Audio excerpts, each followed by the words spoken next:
দৌড়ে এসে আল্লাহর নবীর কাছে গোল করে ঘিরে ধরে বসে গেল। আল্লাহর নবী আল্লাহর পরিচয় দিচ্ছিলেন, আর ইসলামের সবচেয়ে বড় দুশ্মন যারা নাম ছিল আবু জাহেল, আমার নবীকে জনমের মতো মেরে ফেলবে বলে পিছনে পিছনে এসে মোটা একটা পাথর নিয়ে এসেছে। আল্লাহর নবীর মাথাতে সেই কাঁচা ঘায়ে আবার জোরে ঘা মেরেছে, আর আল্লাহর নবীর কাঁচা ঘা থেকে আবার টাটকা রক্ত পিচকিরি দিয়ে বেরিয়ে গেছে। আল্লাহ রসুল লটকে জমিনে বেহুশ হয়ে পড়ে গেলেন। দেশ বিদেশের মানুষগুলো সবাই ভয়ে পালিয়ে গেল, আর বেঈমান আবু জেহেল হাসতে হাসতে চলে গেল। মুহাম্মদকে জনমের মতো শেষ করে দিলাম।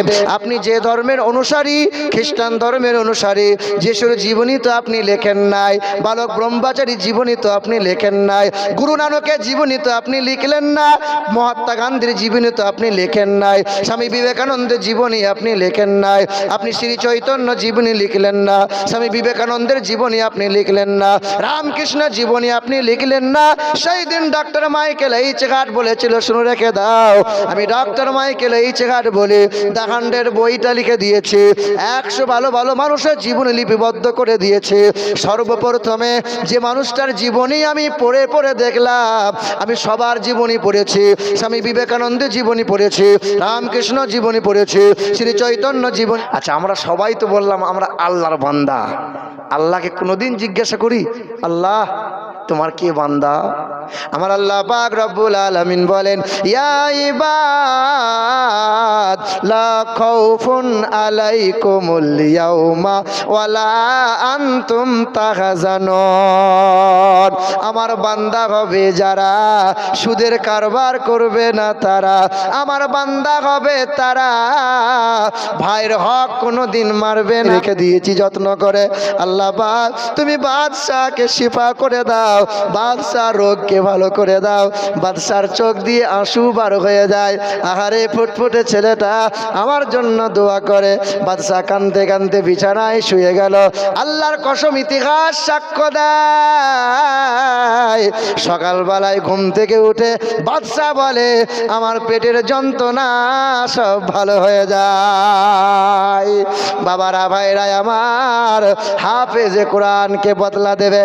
কে এমন উপহার দিতে চাই, নিজের কন্যাকে হাফেজে কোরআনের সাথে বিবাহ দিয়ে দিল। কন্যা তখন আবদার করে বলেছিল, ও বাবা তুমি তো বলেছিলে আমার রোগ যদি ভালো হয় আল্লাহর রাগে বড় একটা আমি আল্লাহর রাগে আমি দান করতে চাই। আব্বা গো তোমার কাছে আবদার রেকর্ড করে নাও। কি দোয়া?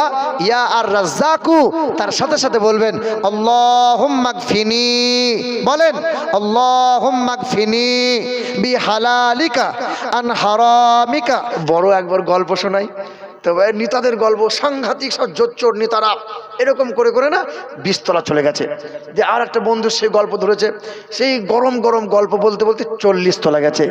তা 40 তলা যাওয়ার পরে বোঝাই ছোট, আবার ছোটটা বলছে ভাই এবার গল্প বলে, আমি বলবো গল্প। এরকম করে 60 তলা চলে গেছে। তা 60 তলা যাওয়ার পরে ঠান্ডায় কাঁপছে, আর তুই কি গল্প বল? বলছে ভাই আমি। ইয়া রাসূলুল্লাহ, মুসলমান শোনার টুকরো বন্ধুরা, আমার সুধী মানুষেরা, আপনার এক কথাই মেনে নেওয়া লাগবে। আমানতু বিল্লাহি ওয়া মালাইকাতিহি ওয়া কুতুবিহি ওয়া রুসুলিহি ওয়াল ইয়াউমিল আখিরি ওয়াল কদরি খাইরিহি ওয়া শাররিহি মিনাল্লাহি তাআলা ওয়াল বাসি বাদাল মাউত। এক আল্লাহকে বিশ্বাস করো, সঙ্গে সঙ্গে মাথা নত করে বিশ্বাস করে নেওয়া লাগবে। রসুলিহি, রসুলগণকে বিশ্বাস করে নাও, তামাম ফেরেশতাদেরকে বিশ্বাস করে নাও, আসমানি কিতাবের ওপর বিশ্বাস করে নাও, আখিরাতের ওপর বিশ্বাস করে নাও, তকদিরে ভালো আর মন্দ হয় মহান মালিকের ইশারায়, এটা তুমি বিশ্বাস করে নাও। আর সেই দিন হাসরের ময়দানে তোমাকে আবার জীবিত করা হবে, ফুলসিরাত হবে, বিচার দিবস হবে, জান্নাত আছে জাহান্নাম আছে, বান্দা তুমি মেনে নাও। এই ঈমান ততক্ষণ আপনি টিকিয়ে রাখতে পারবেন যতক্ষণ আপনার ইসলামের জ্ঞান থাকবে। ইসলামে একজন মুসলমানের জন্য সর্বপ্রথম ফরজ হলো জ্ঞান অর্জন করা।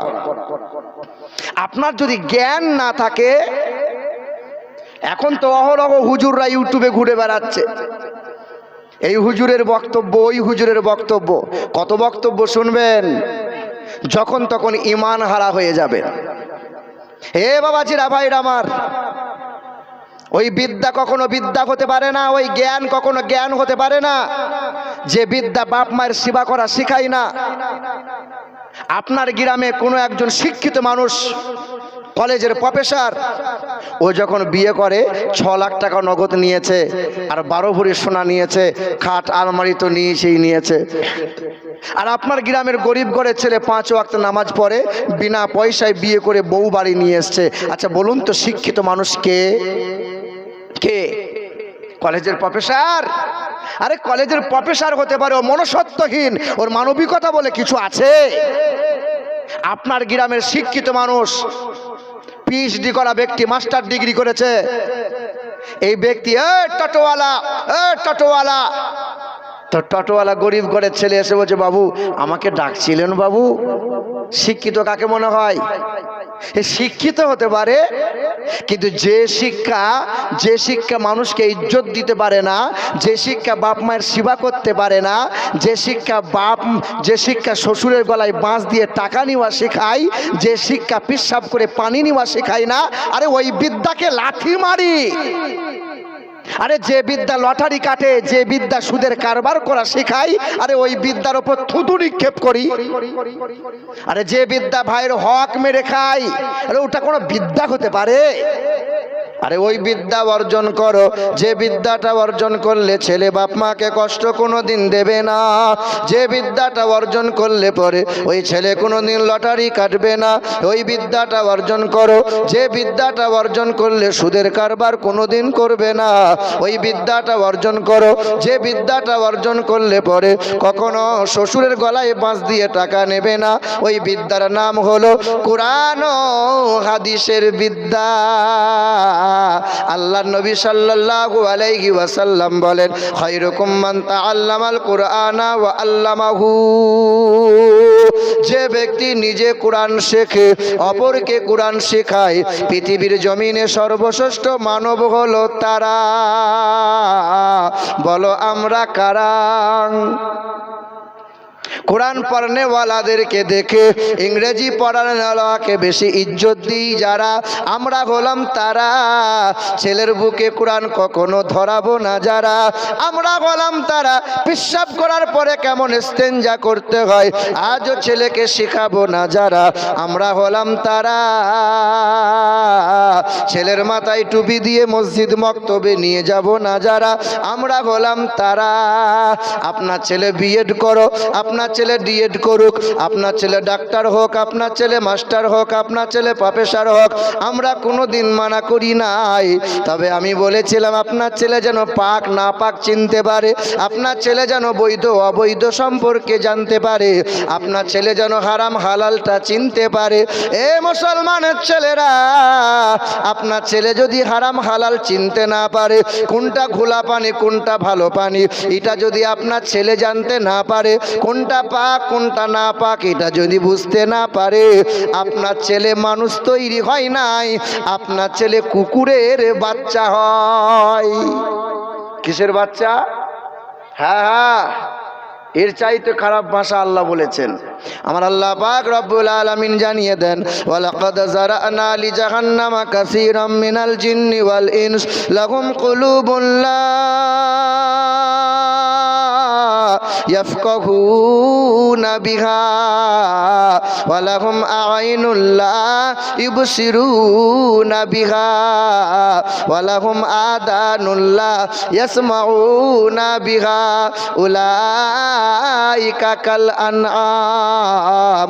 বোঝেও বোঝে না যারা, বিবেক আছে বোঝে না, শোনেও শোনে না যারা, কান আছে শোনে না, দেখেও দেখে না যারা, চোখ আছে দেখে না, উলাইকা কাল আনআম, তারা হলো গরু ছাগল কুকুর বিড়াল, না না বালহুম আদাল, তার চেয়েও নিকৃষ্ট, উলাইকা হুমুল গাফিলুন। এ মুসলমানের ছেলেরা, এ নওজোয়ান যুবকেরা, এ আমার মায়েরা, আমার বোনেরা, এবার আমি আপনাদেরকে জিজ্ঞাসা করি, অনেক সময় ওঠা বসা হয় হিন্দু ভাইদের সাথে, হিন্দু ভাইদের পূজা হয়, বলে মুসলমান ভাই একটু প্রসাদ লাও। আচ্ছা প্রসাদ খাওয়া যাবে কি যাবে না? আচ্ছা কেন যাবে না বলুন, বলুন কেন যাবে না বলুন না। কি থাকে? আর কেউ জানেন হিন্দুদের প্রসাদ খাওয়া কেন যাবে না? কিছু কিছু মানুষের ধারণা গরুর পেশাব দেওয়া হয় বলে। কি দেওয়া হয় বলে? আরে গরুর পেশাব তো 2-4 ফোঁটা দেওয়া হয়, তলাতে তো পেশাব পৌঁছাবে না। কথা বুঝতে পারছেন না? আচ্ছা অনেক সময় এই মুরগি জবাই করেছেন বিসমিল্লাহ আল্লাহু আকবার বলে, দি মাথাটা একদিকে আর দেহটা একদিকে হয়ে যায়, যায় কি যায় না? টাকা দিয়ে কিনেছেন, ফেলে দেবেন, টুক করে থলেতে ভরে বাড়ি নিয়ে গেলেন। আচ্ছা মুরগি যে মাথা আলাদা হয়ে গেল, খাওয়া যাবে কি যাবে না? এটা বলে যাবে না বলছে। হ্যাঁ যাবে, এটাকে যাবে না। কথা বুঝতে পারছেন? হ্যাঁ, ইন্নামা হাররামা আলাইকুমুল মাইতাতা ওয়াদ-দামা ওয়া লাহমাল খিনজির ওয়া মা উহিল্লা বিহি লিগাইরিল্লাহ। গরু একটা আনা হয়েছে, ইয়া পীর মুর্শিদ বলে গরুটা যদি জবাই করা হয়, ওমা উহিল্লা বিহি লিগাইরিল্লাহ, এক আল্লাহ ব্যতীত অন্যের নামে যাহা উৎসর্গ করা হয় তাহা তো আল্লাহ পাক হারাম করে দেয়। না না, খাওয়া যাবে না। তবে বিসমিল্লাহি আল্লাহু আকবার বলে জবাই করে মুরগির মাথা যদি আলাদা হয়ে যায় তবে খাওয়া যাবে। বলো ইনশাআল্লাহ, আলহামদুলিল্লাহ। এ মুসলমানের ছেলেরা, এ নওজোয়ান যুবকেরা, পাক না পাক আপনাকে চেনা লাগবে। কোনটা বৈধ কোনটা অবৈধ জানা লাগবে, কোনটা হারাম কোনটা হালাল আপনাকে চেনা লাগবে। আমরা মুসলমান ঘরে জন্ম নিয়ে এখনো চিনতে পারলাম না। কারণটা কি জানো মুসলমান? আমরা আজও কোরআন পড়লাম না, আজও কোরআন। আচ্ছা আপনারা যে এই জায়গায় বসে আছেন, আপনাদের বসার মূল উদ্দেশ্য কি? একটা মানুষ বলেন তো, কি উদ্দেশ্যে বসে আছেন? তলাবুল ইলমি ফারিদাতান আলা কুল্লি মুসলিমিন ওয়াল মুসলিমা। প্রতিটা মুসলমান নর ও নারীর জন্য জ্ঞান অর্জন করা ফরজ। আবাল বিরুদ্ধ পুরুষ আর নারী, যে কোন জন কালো কিংবা ফর্সা, আরবি হও কিংবা বিহারি, বাঙালি হও কিংবা গুজরাটি, জ্ঞান অর্জন করা ফরজ। শিশুকালে যে জ্ঞানটা অর্জন করা বাকি ছিল, আজকে ওই জ্ঞানটা অর্জন করতে এসেছি। ঠিক না ভুল? এবার আপনারা বলেন, পৃথিবীর জমিনে সর্বশ্রেষ্ঠ ধর্ম কোনটা? কোনটা? ইসলাম। আচ্ছা কোনো হিন্দু ভাই যদি আপনাকে জিজ্ঞাসা করে যে ইসলাম ধর্ম সর্বশ্রেষ্ঠ, আপনি বুঝাতে পারবেন? আপনারা বুঝাতে পারবেন? দাড়ি তো রাখবো না, মাথায় টুপি তো দেবো না, আর সুদের কারবার মাশাআল্লাহ বন্ধ তো করবো না। হ্যাঁ, আর এখনকার যা পরিস্থিতি চলছে বাপ, মুসলিমদের দেখে দেখে আমাদের ছেলেমেয়েরা দেখছি ছেঁড়া প্যান্ট পরছে। আমার বাপ দাদুরা জীবনে কোনোদিন এইরকম ছেঁড়া প্যান্ট পরে নাই। এইখানে ছেঁড়া, পাচাই ছেঁড়া, আর সামনের দিকে যদি প্যান্ট ছেঁড়া হয় ওর আবার দাম বেশি। কি বলছো তারিক? ঠিক না ভুল বলো? হে বাবা, সেদিন একটা মসজিদে নামাজ পড়ছি বুঝলেন, আর আমার এক রাকাত ফেল হয়ে গেছে, পিছনে দাঁড়িয়ে আছে সামনে 25 বছরের যুবক, ও এমন একটা প্যান্ট পরেছে সিজদায় গিয়েছে, আর আমার নজর পড়ে গেছে, মনে হচ্ছে প্যান্ট নেমেছে তো সুন্দরবনের ঘুরঘুরি দেখা যাচ্ছে। আরে হ্যাঁ রে, কি প্যান্ট পরেছো? বলে এটা হলো স্টাইল। এটা কি বলো? স্টাইল। হ্যাঁ, আগেকার মানুষরা মুরব্বীদেরকে সম্মান দিত, এখন আর মুরব্বীদেরকে সম্মান নাই, যার টাকা বেশি তার সম্মান বেশি। ঠিক না ভুল বলো? হ্যাঁ, আগেকার মা বোনেরা ঢালাঢিলা পোশাক পরতো, এখন তো বাপ আর বাপ নাই, এখন তো মা নাই। এখন বলছি যা ছেড়ে দিলাম, যা চলে যা, জিন্সের প্যান্ট, টাইট ফিট গেঞ্জি। কিছু কিছু মানুষ বলে জামানা খুব খারাপ গো। কোন দিকে চোখ দেবো বাবু? জামানা খুব খারাপ। এই জামানা খারাপ নাই, আমরা খারাপ। জামানাকে গাল দিও না। আগের মতো শান্তি তো আর এখন পাওয়া যায় না, মানুষগুলো পাল্টে গেছে, পাল্টায়নি জামানা। আগের মতো শান্তি তো আর এখন পাওয়া যায় না, মানুষগুলো পাল্টে গেছে, পাল্টায়নি জামানা। জামানা ঠিকই আছে, মানুষ সব পাল্টে গেছে, মানুষ সব পাল্টে গেছে, জামানা ঠিকই আছে। চুলগুলো খাটো খাটো, প্যান্ট শার্ট আঁটো সাঁটো, সানগ্লাস চোখে তার যেন কোনো জমিদার, সুজোড়া পায়ে দিয়ে কাঁধে এক ব্যাগ নিয়ে। ঠিক না ভুল? আরে চুলগুলো খাটো খাটো, প্যান্ট শার্ট আটো সাটো, সানগ্লাস চোখে তার যেন কোনো জমিদার, সুজোড়া পায়ে দিয়ে কাঁধে এক ব্যাগ নিয়ে, ঠোঁটে দিয়ে লিপস্টিক, হাসে শুধু ফিক ফিক। কাছে গিয়ে দেখি গাই এ তো পুরুষ মানুষ না, মাশাআল্লাহ দাঁড়িয়ে আছে মিস জরিনা। আরে আগের মতো শান্তি তো আর এখন পাওয়া যায় না, মানুষগুলো পাল্টে গেছে, পাল্টায়নি জামানা। জামানা ঠিকই আছে, মানুষ সব পাল্টে গেছে, মানুষ সব পাল্টে গেছে, জামানা ঠিকই আছে। কথা বলেন ঠিক না বল? এ মুসলমানের ছেলেরা, ইসলাম যে সর্বশ্রেষ্ঠ এটা আপনি বুঝাবেন কি করে? আপনারই এলাকার কোনো একটা হিন্দু ঘরের ছেলে দাস, দাস দাস বোঝেন? দাস মানে নিচু জাত। দাস, দাস ঘরের ছেলে ডিএড করেছে, বিএড করেছে, আইটিআই করেছে, শিক্ষিত ছেলে। দাসের ঘরের ছেলে মনে মনে ভাবলো এতদিন বামুনটা দুর্গা পুজো করে, এরপর থেকে বামুনের চান্স নাই, দুর্গা পুজো আমি করব। কিন্তু হিন্দু ধর্মের নীতি হলো বামুনের বেটাই বামুন হবে, বামুন ছাড়া দুর্গা পুজো অন্য কেউ করতে পারবে, বামুন ছাড়া মন্দিরে অন্য কেউ প্রবেশ করতে পারবে। তো দাসের ঘরের ছেলে মনে মনে ভাবলো আমার ধর্মে আমারই ইজ্জত নাই, তো আমার ধর্মে আমি আর থাকবো না, দেখি খ্রিস্টান ধর্ম দেখি। তো খ্রিস্টান ধর্ম রিসার্চ করার পরে জানতে পারে যে খ্রিস্টান ধর্মে পাদ্রী হওয়া বড় সহজ নয়, খ্রিস্টান ধর্ম গ্রহণ করা সহজ, পাদ্রী তো বংশ পরম্পরাই হয়। এই দাসের ঘরের ছেলেটা ইসলাম রিসার্চ করলো। শুনে রেখে দেন, মালদা ডিস্ট্রিক্টে বাড়ি, পুকুরিয়া থানা। এই গত রমজানে মালদা ডিস্ট্রিক্টের একটা ছেলে কালেমা পড়ে মুসলমান হয়েছে, 6 মাস পিছনে ঘুরে ঘুরে বেরিয়েছে, 6 মাস। মালদা ডিস্ট্রিক্টে বাড়ি, শুধু গোপন ডাকতে হয়েছে, হুজুর গোপন ডাকেন, পরিবারের লোক জানতে পারলে আমাকে ঘর ছাড়া করে দেবে। তবে বহু মানুষ জেনে গেছে সে কালেমা পড়ে ঈমান নিয়ে এসেছে, এখন কোরআন তেলাওয়াত শিখে নিয়েছে, বলো সুবহানাল্লাহ।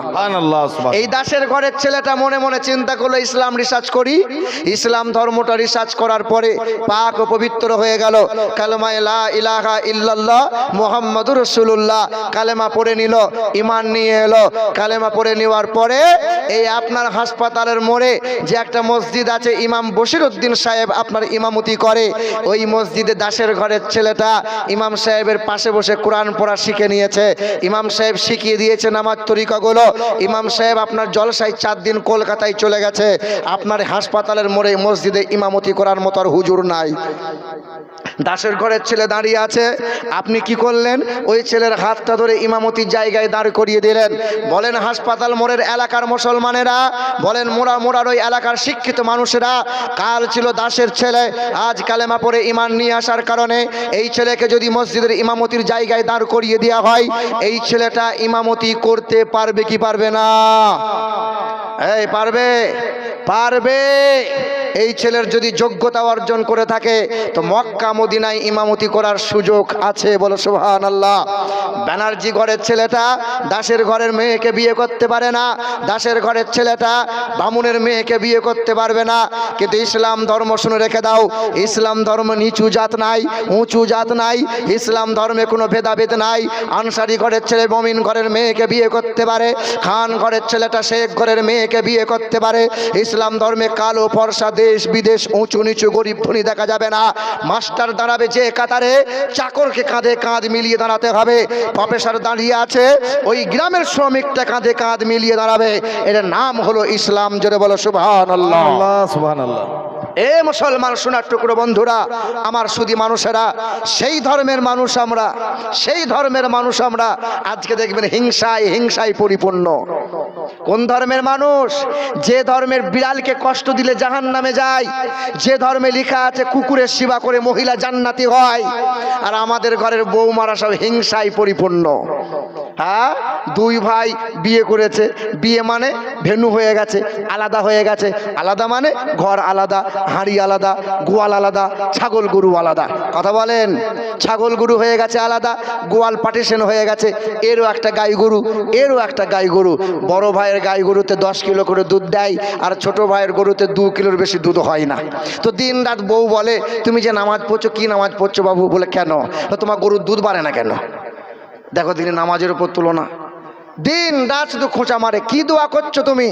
দোয়া করো যেন তোমার গরুর দুধ বেড়ে যায়। তো গরুর দুধ আর বাড়ে না, গরুর দুধ বাড়ে না। তো বউ বলছে তুমি এক কাজ করো, দুধ তো বাড়াতে পারলে না, তুমি এমন বদদোয়া করো যেন বড় ভাইয়ের গরুটাই মরে যায়। হ্যাঁ, এই মসজিদে চলে গেছে, মন খারাপ, কয়েকদিন ধরে বিবি অত্যাচার করছে। মসজিদে বসে বসে আল্লাহকে বলছে, রব্বানা, আল্লাহ বিবির জ্বলনে তোমার কাছে হাত তুলতে বাধ্য হলাম। আল্লাহ, আমার বিবি যা চাইছে তুমি বিবির আশা পূরণ করে দাও, যেন জীবনে আর কোনো দিন বিবি আমার ওপর অত্যাচার করে না। আল্লাহ বলছে, যা বান্দা যা, বিবির মনে বড় তামান্না আছে, সব তামান্না পুরা করে দেবো, তোকে জীবনে আর কোনো দিন জ্বালাবে না। দোয়া হয়ে গেছে। এমন সময় বাড়ির ছেলেটা হাজির, আব্বা তুমি মসজিদে আছো, বাড়ি এসো, তাড়াতাড়ি এসো। বলে কেন? বলে গরুটা মরে গেছে। এ মনে মনে তখন ভাবছে আল্লাহর কাছে দোয়া করেছি, নিশ্চয়ই আল্লাহ দোয়া কবুল করেছে। এ ক্যাঁচা মেরে তখন দৌড় দিয়েছে, আর দেখছে বাড়ির দরজার সামনে বিবি মুড়ো ঝাঁটা নিয়ে বসে, আই ওলাউটো আই সাপে গো আই বাজ পড়া। বলে কি হলো? কি বলে কি হলো? কি দোয়া করলে তুমি? বলে কেন? বলে তোমার বড় ভাইয়ের গরুটা বেঁচে আছে, তোমারটাই মরে গেছে। তখন এই ব্যক্তি বলে, দোয়া তো আমি করেছিলাম, আল্লাহ পাক রব্বুল আলামিন দোয়া কবুল করেছে। মালাকুল মাউত ফেরেশতা গোয়ালে হাজির হয়েছে, নাউজুবিল্লাহ, আল্লাহ মাফ করুক। তবে মালাকুল মাউত ফেরেশতা একই রঙের গরু, একই গোয়াল, চিনতে একটু গোলমাল করেছে, তাই তোমার গরুটার উপর হয়ে গেছে।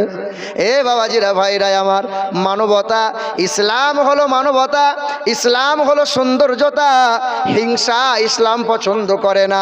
এ মুসলমান সোনার টুকরো বন্ধুরা, বেদ কি বলে শোনো, জো রদস্য চোদিতা জো কিশস্য ব্রহ্মাণ্য নাথে মনস্য কীরে, জো রদস্য চোদিতা জো কিশস্য ব্রহ্মাণ্য নাথে মনস্য কীরে, অষ্টগুণ পরসংদীপ জন্তি কৌলংচ দমশ্রতংচ বহুভাষিতা চ দানং যথা শক্তি কৃতজ্ঞতা চ ইথং কৌলগত প্রায় জনিষু পরধর্মণি ধর্মত্ব নৈষাতে ন ভাগবান বতরিষ্যতি অতো তেষাং ভবিষ্যতে মনংসে বেশদানিব বাসুদেবাঙ্গরঙ্গীতি পুণ্যগন্ধ নীলস্পর্শাম। পৃথিবীর জমিনে আসবেন একজন গুরু, তিনি হবেন মানব জাতির কল্যাণকর্তা। তিনি জীবনে কখনো কোনো দিন নিজের জন্য নয়, আত্মীয় পরিবার পরিজনের নয়, গোটা বিশ্বের মানব জাতির জন্য মুক্তির দাতা হয়ে এসেছেন, বিশ্বের মহান নেতা হয়ে এসেছেন, মানব জাতির কল্যাণকর্তা। তিনি কালো মানুষদের মুক্তির সূর্য হয়ে এসেছেন, নারীর স্বাধীনতার অগ্রদূত, যিনি জীবনে কখনো কোনো দিন মানব অথবা দানবের সাথে দুর্ব্যবহার করেননি, যিনি জীবনে কখনো কোনো দিন বিনা কারণে গাছের ফল ফুল পাতা ছেড়েননি। তিনি হবেন বিশ্বের মহান নেতা, জগৎগুরু জানাবে মুহাম্মদুর রাসূলুল্লাহ। তিনি আসবেন জোর আদর্শ চোদিতা জো কিশস্য ব্রহ্মাণ্য নাদে মনস্য কীরে, ঈশ্বর সর্বস্ব জাগতাং ব্রহ্ম সর্বদাং খালিদাং ধর্মবাহাং পাপমাদাং আল্লাহ ইল্লাল্লাহ অনাদি স্বরূপাই জগতাং মায়ানং পশু সিদ্ধনম জলচরণাম। তিনি আসবেন মহান প্রতিপালকের দরবার থেকে। তিনি হবেন ঈশ্বর, তিনি হবেন সর্বস্ব, তিনি হবেন জাগতাং, তিনি হবেন জ্যেষ্ঠ, তিনি হবেন ষষ্ঠ, তিনি হবেন মহান প্রতিপালক, তিনি হবেন বিশ্ব ব্রহ্মাণ্ডের মালিক, তিনি হবেন আসমান ও জমিনের মালিক, তিনি হবেন নীল গগনের মালিক। বলো মুসলমান, হায়াত ও মৌতের মালিক কে? আল্লাহ। আসমান ও জমিনের মালিক কে? আল্লাহ। আর একটু আস্তে করে বলো কে? জান্নাত ও জাহান্নামের মালিক কে? আনন্দের আনন্দের মালিক কে? রুজির মালিক কে? হায়াত মওতের মালিক যিনি আল্লাহ। এই তকদিরে ভালো আর মন্দ হয় কার ইশারায়? বিশ্বাস করেন আপনারা? তবে আপনারা দোকানদারি করেন, অনেক মানুষ মুদিখানার দোকান আছে, সকালবেলায় কোনো একটা জিনিসের বড় দরকার পড়েছে, দোকানের সামনে হাজির হয়ে গেলেন, ও দোকানদার তাড়াতাড়ি আমাকে দোকানটা ছেড়ে দেন। দোকানদার দুটো ধূপ ধরিয়েছে, ধূপ দুটো নিয়ে একবার পূর্ব দিকে যায়, একবার পশ্চিম দিকে যায়। ও বেটা, ধূপ না দেওয়া পর্যন্ত দোকানে মাল বিক্রি করবে না। আর জলসার মজলিসে বলে রুজির মালিক হলো আল্লাহ, আর দোকানে যাওয়ার পরে বলে ধূপ না দিলে মাল বিক্রি হবে না। কে কে বলো?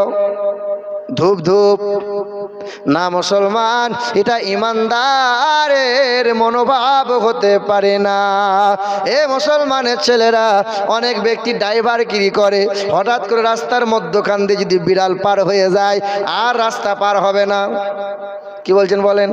বিড়াল পেরিয়ে গেছে, বিপদ হওয়ার আশঙ্কা। না মুসলমান না, ওয়াল কাদরি খাইরিহি ওয়া শাররিহি মিনাল্লাহি তাআলা। এই তকদিরে ভালো হয় আর মন্দ হয় মহান মালিকের ইশারায়।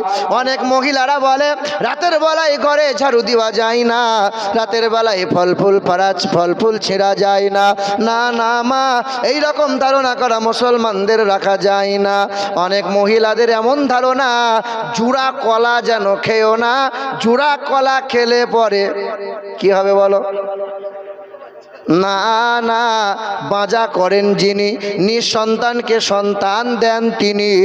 একটা দেবেন না তিনটে দেবেন, সেই মহান আল্লাহ। কলার কারণে জোড়া সন্তান হবে, এই রকম ধারণা করা চলবে না। অনেক জনা কথায় কথায় বলে তোমার মাথায় জোড়া টিকে, মানে তোমার জোড়া বিয়ে। না মা, এই রকম কথা, এই রকম ধারণা রাখা যাবে না।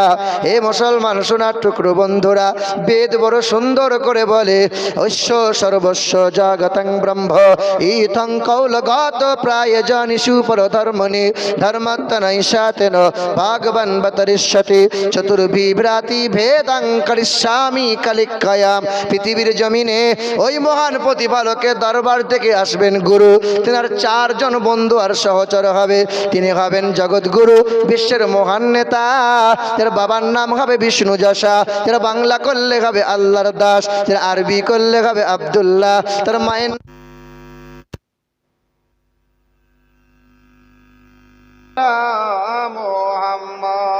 সাল্লাল্লাহু তাআলা আলাইহি ওয়াসাল্লাম। এ মুসলমানের ছেলেরা, এ নওজোয়ান যুবকেরা, যার বাবার নাম হবে বিষ্ণু যশা, তার বাংলা করলে হবে আল্লাহর দাস, যার আরবি করলে হবে আব্দুল্লাহ। তার মায়ের নাম হবে সুমতি, যার বাংলা করলে হবে সুন্দরমন, যার আরবি করলে হবে আমিনা। যার বাবার নাম হবে আব্দুল্লাহ, তার মায়ের নাম হবে আমিনা, যার দাদার নাম হবে আব্দুল মুতাল্লিব, তার দাদির নাম হবে নাতিজা বিনতে খাপ্পাব ব্র্যাকেটে ফাতেমা, তার নানার নাম হবে আব্দুল ওয়াহাব জুহরি, তার নানির নাম হবে বারিরা, তার দুধ বাবার নাম হবে হারিস, তার দুধ মায়ের নাম হবে হালিমা, তার দুধ ভাইয়ের নাম হবে আব্দুল্লাহ, তার পিতার নাম হবে আব্দুল্লাহ। তিনি হবেন এমন একজন বিশ্বের মহান নেতা, যিনি দাঁড়ালে পরে আসমানের উচ্চতা লাভ করে, যিনি বসিলে পরে ভুবন স্থিরতা লাভ করে, যিনি হাসলে পরে জান্নাত সৌন্দর্যতা লাভ করে, তিনি কাঁদলে পরে জাহান্নাম থরথর করে কাঁপতে শুরু করে। হাবিবে কিবরিয়া জানাবে মুহাম্মদ রাসূলুল্লাহ। এ মুসলমানের ছেলেরা, এ নওজোয়ান যুবকেরা, ওই নবীকে চিনতে এখনো পারলাম না। হা হা, নবীকে চেনো, কেমন করে চিনবে বলো? শোনো মুসলমান, ছেলে মেয়েদেরকে কোরআনের তালিম দাও, ছেলে মেয়েদেরকে কোরআনের তালিম দাও। ইংরেজি পড়া শেখাও, তবে কোরআনের তালিম দাও। ইংরেজি কবর ডাঙায় চলবে না, ইংরেজি বাবের জানাজায় চলবে না, ইংরেজি বাবার কবর জিয়ারতটা করার সময় চলবে না, ইংরেজি নামাজে দাঁড়িয়ে গেলে চলবে না, ইংরেজি ভাষা বিবাহের সময় চলবে না। কোরআন চলবে, আরবি ভাষা চলবে।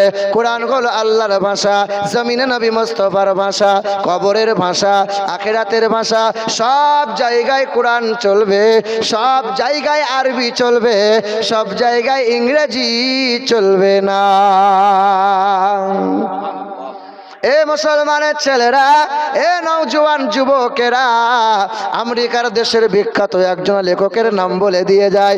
হ্যাঁ হ্যাঁ, ওই লেখকের নাম হলো ডক্টর মাইকেল এইচ হার্ট। তিনি একটা বই লিখে বিশ্বের মাটিতে সুনাম অর্জন করেছেন। তিনি একটা বই লিখে দিলেন, বইটার নাম দিলেন দ্য 100। বিশ্বের মাটিতে সুনাম অর্জন করে নিল। সাংবাদিকরা সামনে গিয়ে জিজ্ঞাসা করেছিল, স্যার ও ডক্টর মাইকেল এইচ হার্ট, আপনি যে একটা বই বই লিখেছেন, বইটার নাম দিয়েছেন দ্য 100। 100 ভালো ভালো মানুষের জীবনী লিপিবদ্ধ করেছেন।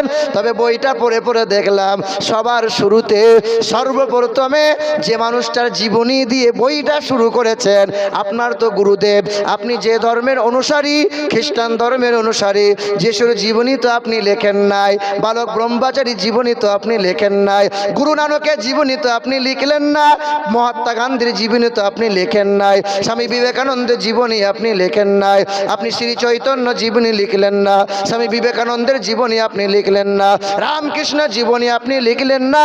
সেই দিন ডক্টর মাইকেল এইচ হার্ট বলেছিল, শুনে রেখে দাও, আমি ডক্টর মাইকেল এইচ হার্ট বলে দ্য 100 বইটা লিখে দিয়েছি।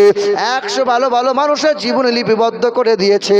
সর্বপ্রথমে যে মানুষটার জীবনী আমি পড়ে পড়ে দেখলাম, আমি সবার জীবনী পড়েছি, স্বামী বিবেকানন্দের জীবনী পড়েছি, রামকৃষ্ণ জীবনী পড়েছি, শ্রী চৈতন্য জীবনী পড়েছি, ঈশ্বরচন্দ্র বিদ্যাসাগরের জীবনী পড়লাম, ইন্দিরা গান্ধী জীবনী পড়লাম, পণ্ডিত জওহরলালের জীবনীটা বললাম, মহাত্মা গান্ধীর জীবনীটা বললাম, রবি ঠাকুরের জীবনীটা বললাম, গুরু নানকের জীবনী পড়লাম, বালক ব্রহ্মচারী জীবনী পড়লাম, মহাবীরের জীবনীটা বললাম, আব্রাহাম লিঙ্কনের জীবনীটা বললাম, লেনিনের জীবনীটা বললাম, যীশুখ্রিস্ট জীবনীটা বললাম। তবে চাঁদে যার দাগ আছে কিন্তু তার চরিত্রে কোনো দাগ নয়, সে যীশুখ্রিস্ট নয়, সে আব্রাহাম লিঙ্কন নয়, সে বালক ব্রহ্মচারী নয়, তিনি হলেন দো জাহানের বাদশাহ, হাবিবে কিবরিয়া, জানাবে মোহাম্মদ রাসূলুল্লাহ। জোরে হবে না সুবহানাল্লাহ? ও পাম দিয়ে বলাবো তবে বলবেন? হ্যাঁ, সারা জীবন তো হুজুররা শুধু পাম দিয়ে সুবহানাল্লাহ, আর যারা বলে সুবহানাল্লাহ, সারা জীবন পাম দিয়ে শুধু সুবহানাল্লাহ। নবী দিবসে জলসা, মিলাদে ওয়াজ হচ্ছে, জুম্মার দিনে ওয়াজ হচ্ছে, সারা জীবন শুধু বলিয়ে বলালো। আপনি কবে বলবেন? বলিয়ে বলাতে হবে। ফুটবল খেলা দেখেছেন আপনারা? এদিকে 11 প্লেয়ার তো ওইদিকে 11 প্লেয়ার, 22 জনা, ঘন্টাখানেক খুব লাথি মারে। যখন ফুটবল খেলা হয়ে যায় তো খেলার সভাপতি আদর করে ফুটবলকে তুলে জিজ্ঞাসা করে, ফুটবল কি এমন অপরাধ রে, সবাই তোকে লাথি মারে কেন? তো ফুটবল কাঁদে আর বলে, আমার একটাই অপরাধ, কেউ যখন আমাকে পাম দেয় তখন আমি ফুলে যাই, আর ফুলে গেলেই আমাকে লাথি খেতে হয়।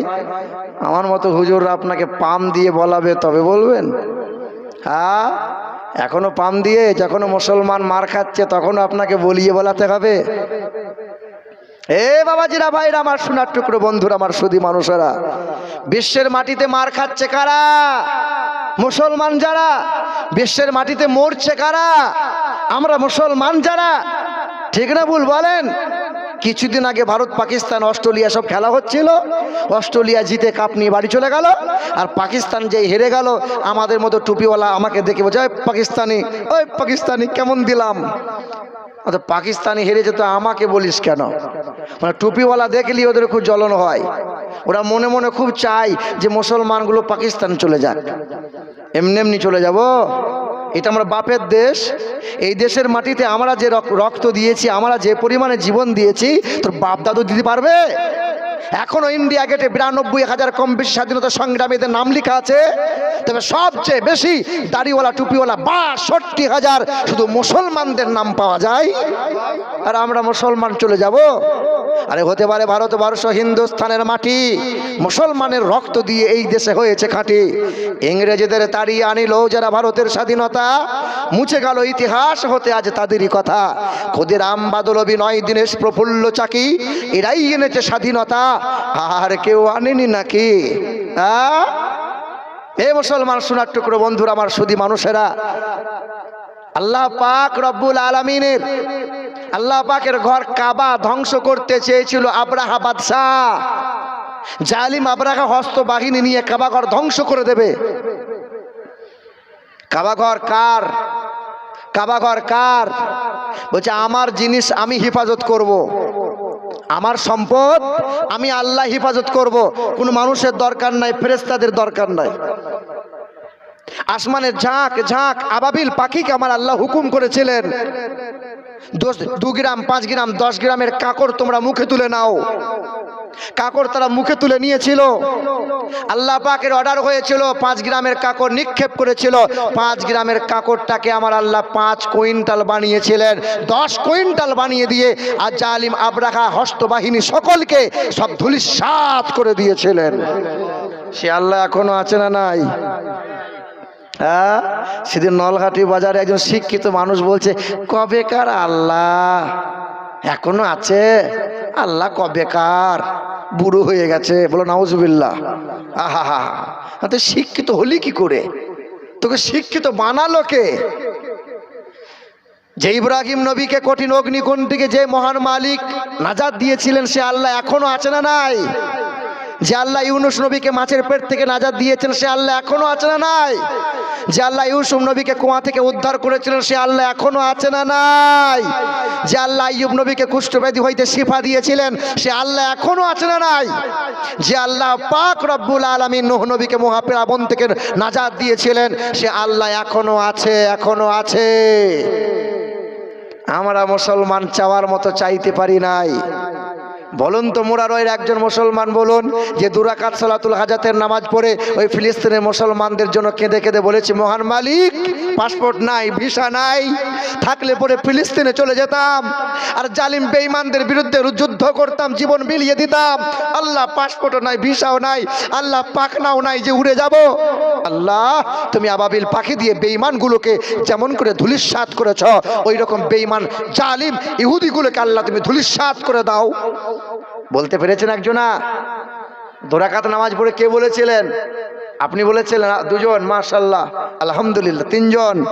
এ মুসলমান সোনার টুকরো বন্ধুরা, এ আমার সুধী মানুষেরা, হিটলার 60,000 ইহুদিকে হত্যা করেছিল। গোটা বিশ্বের মানুষ বলেছিল, আরে হিটলার 60,000 ইহুদিকে হত্যা করে দিল। হিটলার বলেছিল, একদিন তোরা বুঝবি, একদিন তোরা বুঝবি। আজকে মনে মনে হয় হিটলার যদি সব ইহুদিগুলোকে ধ্বংস করতো কতই না ভালো হতো। মুসলমান সোনার টুকরো বন্ধুরা, আমার সুধী মানুষেরা, আপনার ছেলে এখনো আল্লাহকে ডাকতে পারে নাই, আপনার ছেলে এখনো ইবাদত করতে পারে না, কারণ ইসলামের জ্ঞানই তো নাই। ইসলামের জ্ঞানই তো নাই। আপনার ছেলে কুকুরের মতো দাঁড়িয়ে দাঁড়িয়ে পেশাব করে, আবার বাজারে গেলে এমন লটারির দোকান নাই, তার লটারি নাই। হ্যাঁ, কি বলছেন বলুন? মুসলমান আবার লটারির দোকান খুলেছে, ইলাহি ভরসা লটারির দোকান। আর আমাদের মুসলমানের ছেলে, সেদিন একটা ভিডিও দেখছিলাম, একটা বুড়ো বলছিল, বুড়ো ফেসবুকে দেখছিলাম, একটা মুরব্বী বুড়ো বলছে, আল্লাহ আল্লাহ গো, আমি জানি লটারি কাটা হারাম, আল্লাহ আল্লাহ আমি 30 টাকা দিয়ে লটারি কাটবো, 1 দাগ তুমি দিয়ে দাও আল্লাহ, নামাজে গিয়ে তোমার কাছে মাপ চেয়ে নেবো। হ্যাঁ, মুসলমানের ছেলে লটারির দোকানে গিয়ে বলছে, বিসমিল্লাহ, আল্লাহ যদি লেগে যায় অর্ধেকটা মসজিদে দেবো, মিলাদ পড়াবো, আর অর্ধেকটা কাজে লাগিয়ে নেবো। ফেরেশতা চিন্তা করছে, মালকে দেবো কোথায়, কোথায় ফেলবো বাবা। আর মুরারয়ের লোক এমনিতে একটু চালাক, খুব চালাক মানুষ, বুঝলেন। ওয়াজ নসিহত কম হয় না। মমতা ডাক দিয়েছে, তা বলছে ট্রেন ফ্রি, বাস ফ্রি, হই হই করে যাবো, তো কলকাতা ঘেঁটে আসবো, চ। মুরারয়ের লোক তো মুরারয়ের মানুষ, হাসপাতাল মোড়ে এলাকার বাড়ি, তা কলকাতায় মমতার ডাকে গেছে। তা দেখছি 40 তলা 50 তলা সব বাড়ি, বাড়ি দেখে অবাক। তা মনে মনে চিন্তা করছে, মুরারয়ে তো 40 তলা বাড়ি নাই, 20 তলাও নাই। তা মুরারয়ে যখন বাড়ি যাব, চায়ের দোকানে বসে বসে বাওয়ালি মারবো, 40 তলা বাড়ি দেখে এলাম। এ বেটা কলকাতায় গিয়ে বাড়ি গুনছে 1 তলা, 2 তলা, 4 তলা, 6 তলা, বারবার গুনছে, আর ভুল হয়ে যাচ্ছে, বারবার গুনছে। এটা বিহারি চিন্তা করছে, মাল বীরভূমের মাল মনে হচ্ছে, এ তো মুরারয়ের মাল, একে এমন টুপি পরাবো, জীবনে টুপি পরতে হবে না। তা এই কি ব্যাপার? বলছে, ভাই আমি তালা গুনছি। এই কলকাতায় তলা গুনতে পয়সা দাও, মানে কলকাতায় যদি তলা গুনো তো 1 তলাতে 20 টাকা করে লাগবে। ক তলা গুনেছ? এই মনে মনে চিন্তা করছে, কলকাতার লোককে আজ বোকা বানাবোই। কি বানাবো? বোকা বানাবো। এ গুনেছে 40 তলা। কত তলা? 40 তলা। তা এ তখন বলছে, ভাই 20 তলা গুনেছি। কতলা? কতলা? দে 400 টাকা দে। 400 টাকা দিয়ে মোড়া রয়ে ওই হাসপাতালের সামনেই চায়ের দোকানে বসে আছে আর বিড়ির পিছন দুটো টান মাছ। শালা কলকাতার লোককে বোকা বানিয়ে এলাম। সাংঘাতিক বোকা রে কলকাতার লোক। কি হয়েছে বল না? কলকাতার লোক কেমন বোকা বানিয়েছো বুঝবে ঠালা। কি হয়েছে বল না? 40 তলা বাড়ি গুনেছিলাম, 20 তলার দাম দিয়ে এসেছি আমি। আচ্ছা বলেন মোরালয়ের লোক আর আপনারা, যে তলা গুনতে গেলে টাকা লাগে, টাকা লাগে, কিন্তু মোরালয়ের লোক বলছে আমি তলা গুনিয়ে 20 তলার দাম দিয়ে এসেছি, 40 তলার দাম দিই নাই, কলকাতার লোকে বোকা বানিয়ে এসেছি। এ বাবাজিরা, ভাইরা আমার, সোনার টুকরো বন্ধুরা আমার, আল্লাহ পাক রব্বুল আলামিন বলেন, ইয়া ইবাদিয়াল্লাযীনা আমানু ইন্না আরদি ওয়াসিআতুন ফাইয়া ফাবুদুন। আমার বান্দা হলো তারা, লটারি কাটবে না যারা। আমার বান্দা হলো তারা, হারামের ধারে কাছে যাবে না তারা। আমরা কার বান্দা গো? আমরা কার বান্দা? সবাই বলেন আমরা কার বান্দা? আল্লাহর বান্দা তো। কিন্তু শ্বশুর প্রতিদিন সকালে চায়ের দোকানে বসে আর বলে আমার বৌমা কিন্তু 3টে, কিন্তু আসলে বৌমা আমার একটাই। কটা বৌমা? কটা? 3টে, কিন্তু গর্ব করে বলে আমার বৌমা একটাই। সকাল হয়, বৌমা বলে আব্বা চা বিস্কুট দিয়েছি খাও। চা বিস্কুট খেয়েছে, আব্বা একটু খাঁটি ঘি দিয়ে মুড়িটা মাখিয়ে দিচ্ছি তুমি খাও। মুড়িটা খেয়েছে, আব্বা তোমার বিড়িটা ধরিয়ে দিই। বিড়ি ধরিয়েছে, জান খুশ। কোথায় ছিলি মা? খুব দোয়া করছে আল্লাহ দীর্ঘজীবী হ আমারে। আবার 12টা বেজেছে, আব্বা গোসল করার পানিটা তুলে দিয়েছি, আব্বা তুমি গোসলটা করো, লুঙ্গি জামা গেঞ্জি আমি ধোবো। আর বৌমা এত সেবা করে, যা বলে বৌমা তাই শোনে, খুব সেবা করে। তো শ্বশুর বারবার বলে বৌমা আমার একটাই। আসলে বৌমা কটা? শ্বশুর কজনাকে বলে? আর 2টো বৌমা ফুলে মুগুর হয়ে যায়। শ্বশুর দেখতে পারে না। দেখবে কি করে? শ্বশুরকে দেখিস? হ্যাঁ, তা বৌমা 3টে, কিন্তু শ্বশুর বারবার বলে বৌমা, বৌমা আমার। আচ্ছা আমরা সবাই তো বললাম আমরা আল্লাহর বান্দা। আল্লাহকে কোনোদিন জিজ্ঞাসা করি আল্লাহ তোমার কে বান্দা? আমার আল্লাহ পাক রব্বুল আলামিন বলেন, ইয়া ইবাদ লা খাউফুন আলাইকুমুল ইয়াউমা ওয়ালা আনতুম তাহজানুন। আমার বান্দা হবে যারা, সুদের কারবার করবে না তারা। আমার বান্দা হবে তারা, ভাইয়ের হক কোনোদিন মারবে না। আমার বান্দা হবে তারা, বেনামাজি হবে না। লা খাউফুন আলাইকুমুল ইয়াউমা ওয়ালা আনতুম তাহজানুন। দুনিয়াতে কোনো চিন্তা থাকবে না, আখিরাতে কোনো ভয় থাকবে না। উদখুলুল জান্নাহ আনতুম ওয়া আজওয়াজুকুম তুহবারুন। আমি আল্লাহ পাক আমার ওই বান্দা বান্দীদিগকে রহমতের জান্নাতের সুসংবাদ দেব, তার সাথে সাথে তার আগলে পরিবারগুলোকে সঙ্গে করে আমি আল্লাহ জান্নাতে দাখিল করে দেবো। জোরে বলো সুবহানাল্লাহ। এ মুসলমানের ছেলেরা, এ নওজোয়ান যুবকেরা, এবার আমি আপনাদেরকে একটা কথা জিজ্ঞাসা করি, আপনার গ্রামে কোনো মানুষ যদি মারা যায়, তার গোসলটা নদীর ডাঙায় হয় না কলতলায় হয়? কোথায় হয়? কোথায় হয়? বাড়িতে হয়, পর্দা করে হয়। আর যে মানুষটা সারা জীবন বেহায়াপনা করে গোসল করে, লজ্জা শরম করে না, এ বেটা বলছে মরার পরে পর্দা করতে হয়। বলো মুসলমান, পর্দা বেঁচে থাকতে করতে হয় না মরার পর? বেঁচে থাকতে করতে হয়।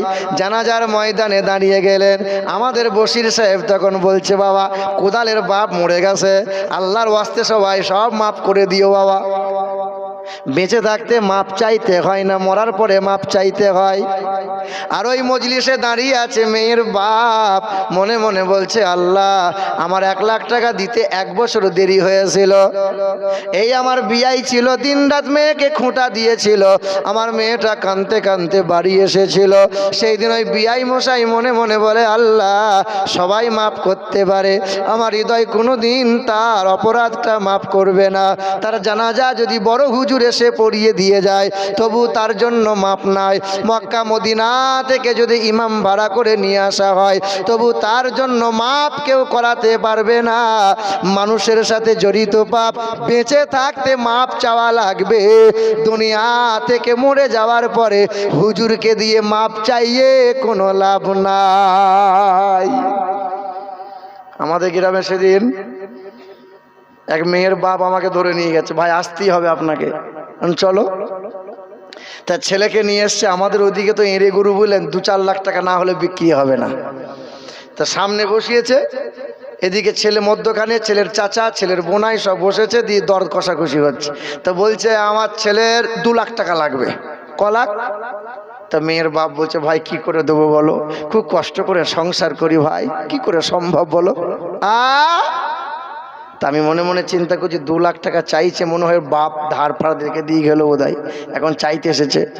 না, মেয়ের বাপ বলছে তা আমি পারবো না। বলছে 90,000, 1,90,000 টাকা দিও, 10,000 টাকা ছেড়ে দিলাম। আরে তুমি কি হিন্দু, তুমি কি খ্রিস্টান, তোমার কি মরণ হবে না, তোমার কি মরণের ভয় নাই? এইরকম সমাজে মোড়ারই আছে না নাই? আবার দেখবেন বিয়ে এখনো হয় নাই, 20 দিন আগে বিআইকে ফোন করে বলছে 1 লাখ টাকা লাগবে, যে হাঁড়ি খরচ লাগবে, হাঁড়ি খরচা।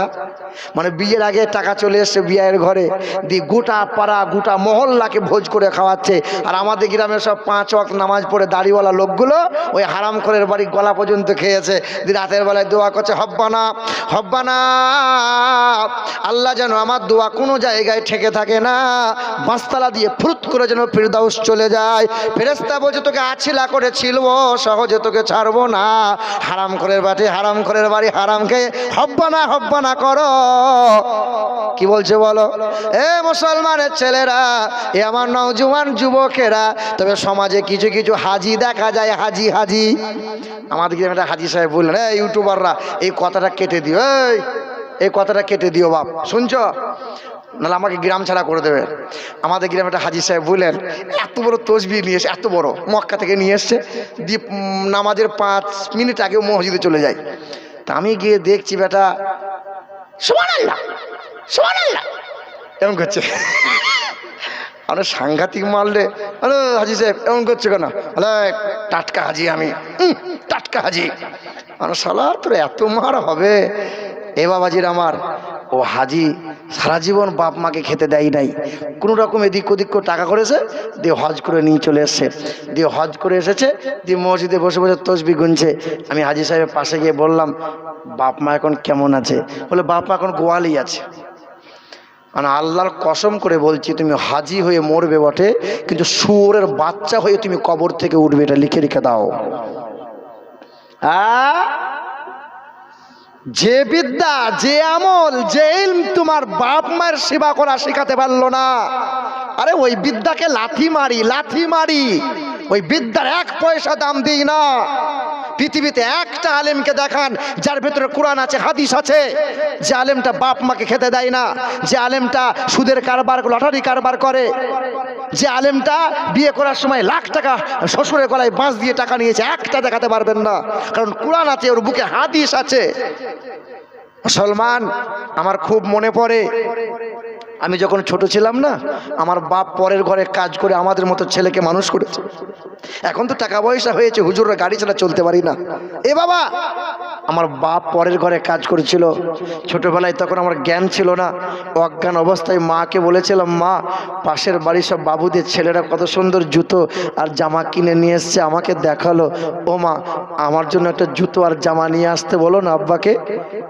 সেদিন মা ছুটে গিয়ে আড়ালে লুকিয়ে আমার আব্বাকে বলেছিল, তোমার ছেলেটা না বড় আবদার করেছে, ওদের দেখা দেখিতে খুব ঝোঁক করেছে, তুমি তোমার ছেলের জন্য একটা জুতো আর একটা জামা নিয়ে আসো না, ঈদের নামাজটা পড়বে।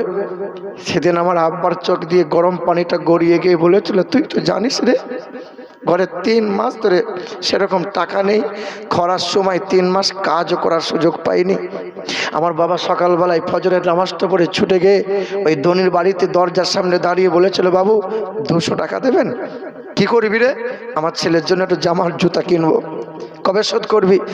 ঈদের পরের 3 দিন আমি কাজ করে 200 টাকা শোধ করে দেবো। সেদিন 200 টাকা নিয়ে এসছে, বাজার থেকে জুতা কিনেছে, বাজার থেকে জামা কিনেছে, আমাকে পরিয়ে দিয়েছে, গোসল করে আমার হাতটা ধরে টুকটুক করে নিয়ে যাচ্ছে। আমি তাকিয়ে দেখছি আব্বার জুতাটা অর্ধেকটা ছিঁড়ে গেছে, ক্ষয়ে ক্ষয়ে অর্ধেকটা শেষ হয়ে গেছে। আর আব্বার কাঁধে একটা গামছা ছিল, আব্বার বগলের দিকটা জামাটা ছেঁড়া ছিল। আব্বার হাতটা ধরে বললাম, আব্বা তুমি আমার জন্য জুতা এনেছো, আমার জন্য জামা এনেছো, তোমার জুতা নেই, তোমার জামাটা কই? সেদিন আব্বা আমাকে গোপন করে বলেছিল, খোকা আমার জুতাটা আর জামাটা আলমারিতে রেখে দিয়েছি, ঈদের পরের দিন পরবো, তোর অমুক কুটুম বাড়ি যাবো ওই দিন পরবো। সেদিন তো বুঝতাম না, মা আজকে বারবার ওই কথাটা বলে, কলজেটা ফেটে যায়। এইরকম তো তোমারও মা, এইরকম তো আমারও মা ছিল, নিজের শখের খাবারটা আমাকে খাইয়েছিল, নিজের পছন্দ মতো খাবারটা আমাকে দিয়েছিল, নিজের পছন্দ মতো পোশাকটা আমাকে দিয়েছিল। বাবার হয়েছে না মায়ের হয়েছে এই দেখার সুযোগ কোনোদিন ছেলে হয়ে তুমি দেখতে পাও নাই। এ মুসলমানের ছেলেরা, সোনার টুকরো বন্ধুরা, রমজান মাস এসেছে, 3 দিন বাকি আছে। সেদিন বড় ছেলেটা বলেছিল, এবছরে ঈদে আমি আমার আব্বা মায়ের জন্য একটা পোশাক কিনে আসবো। সেদিন বউটা বলেছিল, তুমি কেন আনবে, তোমার মেজো ভাই আনবে বলেছে। সেদিন মেজো ভাইটা বলেছিল, আমি একটা আব্বা মায়ের জন্য আনবো। মেজো বউটা মানা করে বলেছিল, না না না তুমি কেন আনবে, তোমার ছোট ভাই বোধহয় নিয়ে এসে ফেলেছে। সেদিন ছোট ভাই আনবে বলে টাকা বার করে বাজার যেতে যাবে। ছোট বউটা হাতটা ধরে বলেছিল, তুমি বাপ মায়ের জন্য যদি জামা কাপড় কেনো, আমার বাপ মায়ের জন্য কিনা লাগবে। সেদিন ছোট ভাই থমকে গেল। ঈদের দিনটা পার হয়ে গেল, এখনো বাপ মায়ের জন্য জামা কাপড় জোটে নাই। শালির জন্য হয়েছে, ছেলেমেয়ের জন্য হয়েছে, বিবির জন্য হয়েছে। এই রকম সন্তান অজস্র আমরা বসে আছি। আর আমরা নবী দিবস করব, নবী করব, নবীকে খুব মহব্বতের দাবিদার দেখাবো। এ মুসলমানের ছেলেরা, আমি আপনাদেরকে প্রশ্ন করি, আপনার গাছে বড় ফল হয়েছে, নতুন ফল হয়েছে, গাছে একটা ডাব ধরেছে, নারকেল ধরেছে, গাছের নতুন একটা ফসল হয়েছে, ফল ধরেছে, বলো মুসলমান, ওই গাছের নতুন ফলটা সর্বপ্রথম মাদ্রাসায় দেবেন না মসজিদে দেবেন? বলেন কোথায় দেবেন? মসজিদে?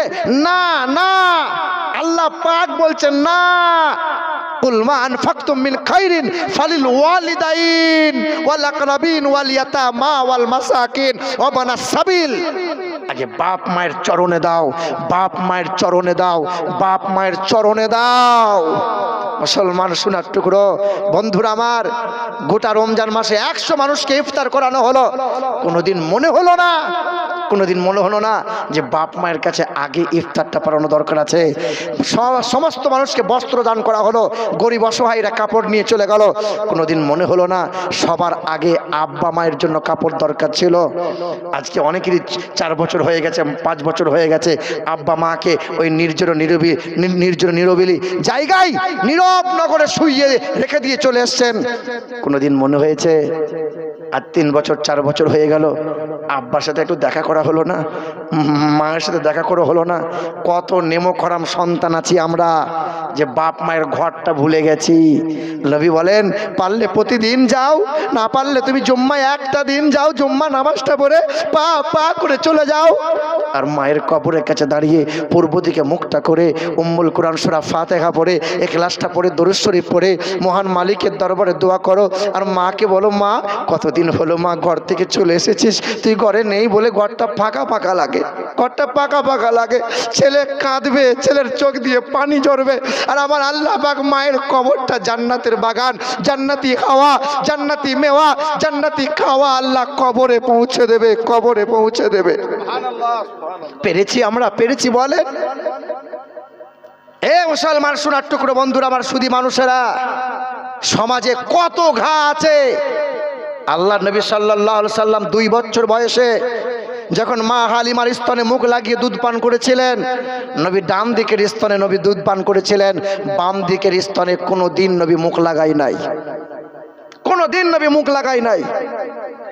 আল্লাহর নবী 2 বছর বয়সে গোটা বিশ্বের মাটিতে, গোটা মানব জাতির কাছে এই শিক্ষা রাসূল দিয়ে গিয়েছিলেন যে তোমরা ভাইয়ের হক মেরে খেও না। আল্লাহ নবী বলেছিলেন, বারবার বুঝিয়েছিলেন, মাগো আমি তোমার পেটে ধরা সন্তান নই রে মা, তোমার একটি পেটে ধরা সন্তান আছে যার নাম হলো আব্দুল্লাহ। আমি 2 স্তনে মুখ লাগিয়ে দুধ পান যদি করে নেই, দুধ ভাই কোন স্তনে মুখ লাগিয়ে দুধ পান করাবে, কোন স্তনে মুখ লাগাবে? আল্লাহ নবী একটা স্তনে মুখ লাগিয়ে দুধ পান করে, কারণ 2 স্তনে নবী মুখ লাগাবেন না, কারণ ভাইও দুধ পান করবে। কত ছেলে কত ভাই এরকম বসে আছি, এই তোমার বাপকে বলে দিও, সেদিন আব্বা মরে গেছে, সব সম্পত্তি ভাগ হয়েছে, নিজের আপন বোনটা এসে বলেছিল, ভাই আমার সম্পত্তির ভাগটা দেবে না? সেদিন ভাই উঁচু আওয়াজে বলে, কোনোদিন আসবি না আমার ঘরে, সম্পত্তির ভাগ নিতে এসেছিস? এখনো তুমি তোমার বোনের সম্পত্তি ভাগ, এখনো তুমি তোমার ভাইয়ের অংশটা জোর করে দখলদারি করে তুমি ভক্ষণ করো। আরে তুমি হারাম খাচ্ছ, হারাম, তুমি হারাম খাচ্ছ। নতুন করে বলা লাগবে নাকি যে ভাইয়ের হক মেরে খাওয়া হারাম? যে ব্যক্তি ভাইয়ের হক মেরে খায়, যে ব্যক্তি ভাগনার হক মেরে খায়, যে ব্যক্তি বোনের হক মেরে খায়, আরে ওই ব্যক্তি যত বড় পাগড়ি থাকুক না কেন, ওই ব্যক্তি যত বড় দাড়ি থাকুক না কেন, ওই ব্যক্তি তাহাজ্জুদের নামাজ থাকুক না কেন, মুফতি আনিকুল আপনাকে স্ট্যাম্প পেপারে সই করে দেবে, আপনার জন্য জান্নাত নাই, জান্নাত নাই, জান্নাত নাই। কি বলছেন আপনি? ইসলাম এত সহজ ভেবে নিয়েছেন? মনে মনে ভাবছো মাথা ঠুকবো আর পুরুত করে জান্নাত চলে যাব। নানির বাড়ির গোয়াল ঘর জান্নাত।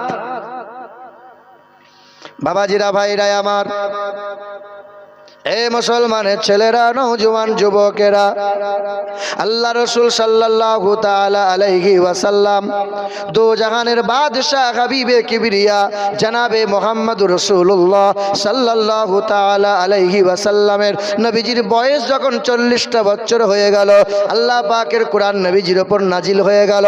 এ মুসলমানের ছেলেরা, বারবার আমাদের উলামা হযরতরা বলে, ছেলে মেয়েদের কোরআনের তালিম দাও, ছেলে মেয়েদের কোরআনের তালিম দাও।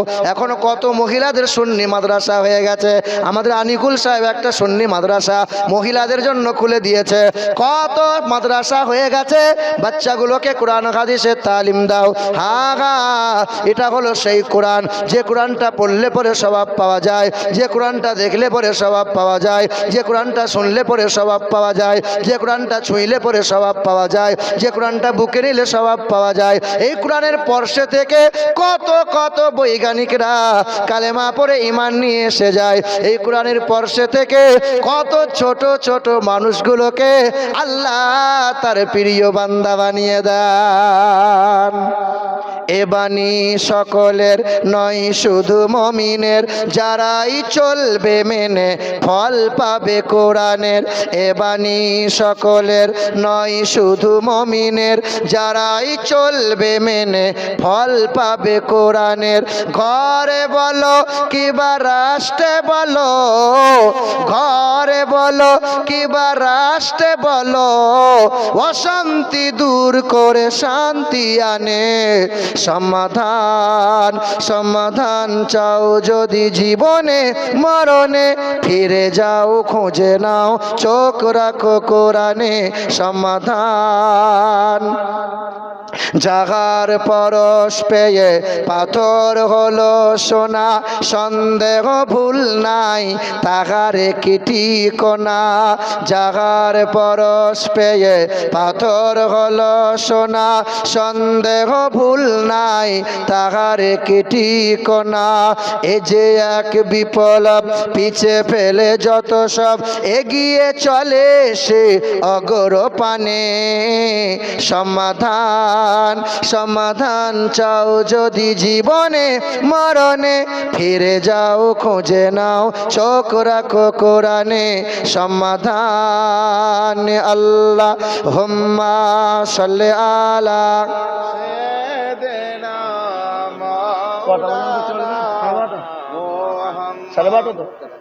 ওয়ালা আলে সাইয়্যিদিনা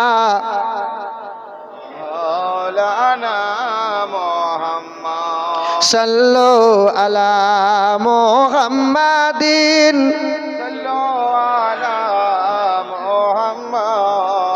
हरदम ज़ुबान से निकालो हरदम ज़ुबान से निकालो सफियाना मुहम्मद सल्लल्लाहु ताला अलैहि वसल्लम। ए मुसलमाনের ছেলেরা, এ নওজোয়ান যুবকেরা, এটা হলো ডিসেম্বর মাস। এই ডিসেম্বর মাসের 6 তারিখে 1992 সালে ওই উত্তরপ্রদেশের বাবরি মসজিদকে আঘাত করা হয়েছিল। এ মুসলমানের ছেলেরা, এ নওজোয়ান যুবকেরা, যে মানুষটা সর্বপ্রথমে বাবরি মসজিদে আঘাত করেছিল ওই মানুষটার নাম ছিল বলবীর সিং। বলবীর সিং, হ্যাঁ হ্যাঁ, শুধু তাই নয়, বলবীর সিং কি করেছিল? ওই মসজিদে আঘাত করেছিল, ওই মসজিদে ইটে পেশাব করেছিল। আল্লাহ পাকের গজব নেমেছিল। আল্লাহর নবীর শানে বেয়াদবি করলে পরে, খোদার ঘর মসজিদের শানে বেয়াদবি করলে পরে আল্লাহ পাক ছাড় দেয়, কিন্তু ছেড়ে দেয় না। ওই বাংলাদেশে বাড়ি, বিশ্বা মহিলা, বাপ মুসলমান, মা মুসলমান, ময়মনসিংহে বাড়ি, বাংলাদেশের মহিলা, বিশ্বা মহিলা তসলিমা নাসরিন আমার নবীকে লম্পট বলেছে, আমার নবীর শানে কত কটূক্তি করে বই লিখেছে। ছোটবেলার মেয়ে, দ্বিখণ্ডিতা, আরো কত কত বই লিখেছে। সালমান রুশদি বেঈমান জালিম আমার নবীকে ছোট করার জন্য কত কত বই লিখে গেছে। আল্লাহ পাকের গজব নেমে গেছে। এ মুসলমানের ছেলেরা, এ নওজোয়ান যুবকেরা, অজস্র মুসলমান আমরা জানি না, কিন্তু বাবরি মসজিদে আজ রাম মন্দির হবে। কত মুসলমানদের মনে বড় কষ্ট হয়, হয় কি হয় না? কিন্তু কত ইতিহাস আমাদের জানা নাই। আগামীতে আরো 2টো মসজিদ রাম মন্দির তৈরি করবে বলে ওই তালিকার মধ্যে পাওয়া যায়। জেনে থাকবেন আপনারা, ওই মালদা ডিস্ট্রিক্ট পার করে, মালদা পার করে গাজলের কাছাকাছি একটা জায়গা আছে, যে জায়গার নাম হলো আদিনা। গিয়েছেন কোনোদিন? ভারতের বৃহত্তম মসজিদ আদিনা। ওই আদিনা মসজিদটা তৈরি করেছে সেকেন্দার শাহ বাদশাহ। ওই সেকেন্দার শাহ মদিনার নকল করে আদিনার মসজিদ তৈরি করেছিল। কেন তৈরি করেছিল জানো? আজ ওই মসজিদে গেলে পরে চোখ দিয়ে পানি বেরিয়ে যাবে। কোনোদিন কোনো মুসলমান আন্দোলন করে নাই। কেন মসজিদে আজ কুকুর বিড়াল চড়বে? কেন মসজিদে শুয়োর ঘুরে বেড়াবে? কেন মসজিদের ভেতরে জুতা পরে পুরুষ মহিলা যুবক যুবতীরা চুমু খাওয়াখাওয়ি করে? লজ্জার কথা, শরমের কথা। আর কি বলবো রে মুসলমান, শাহ সেকেন্দার একবার পেটের অসুখ হয়েছিল। ইতিহাস সাক্ষ্য দেয় পেটের বড় অসুখ, যন্ত্রণা, অস্থির হয়ে গিয়েছিল। ডক্টরি করে, কবিরাজি করে, সুস্থ হয় না।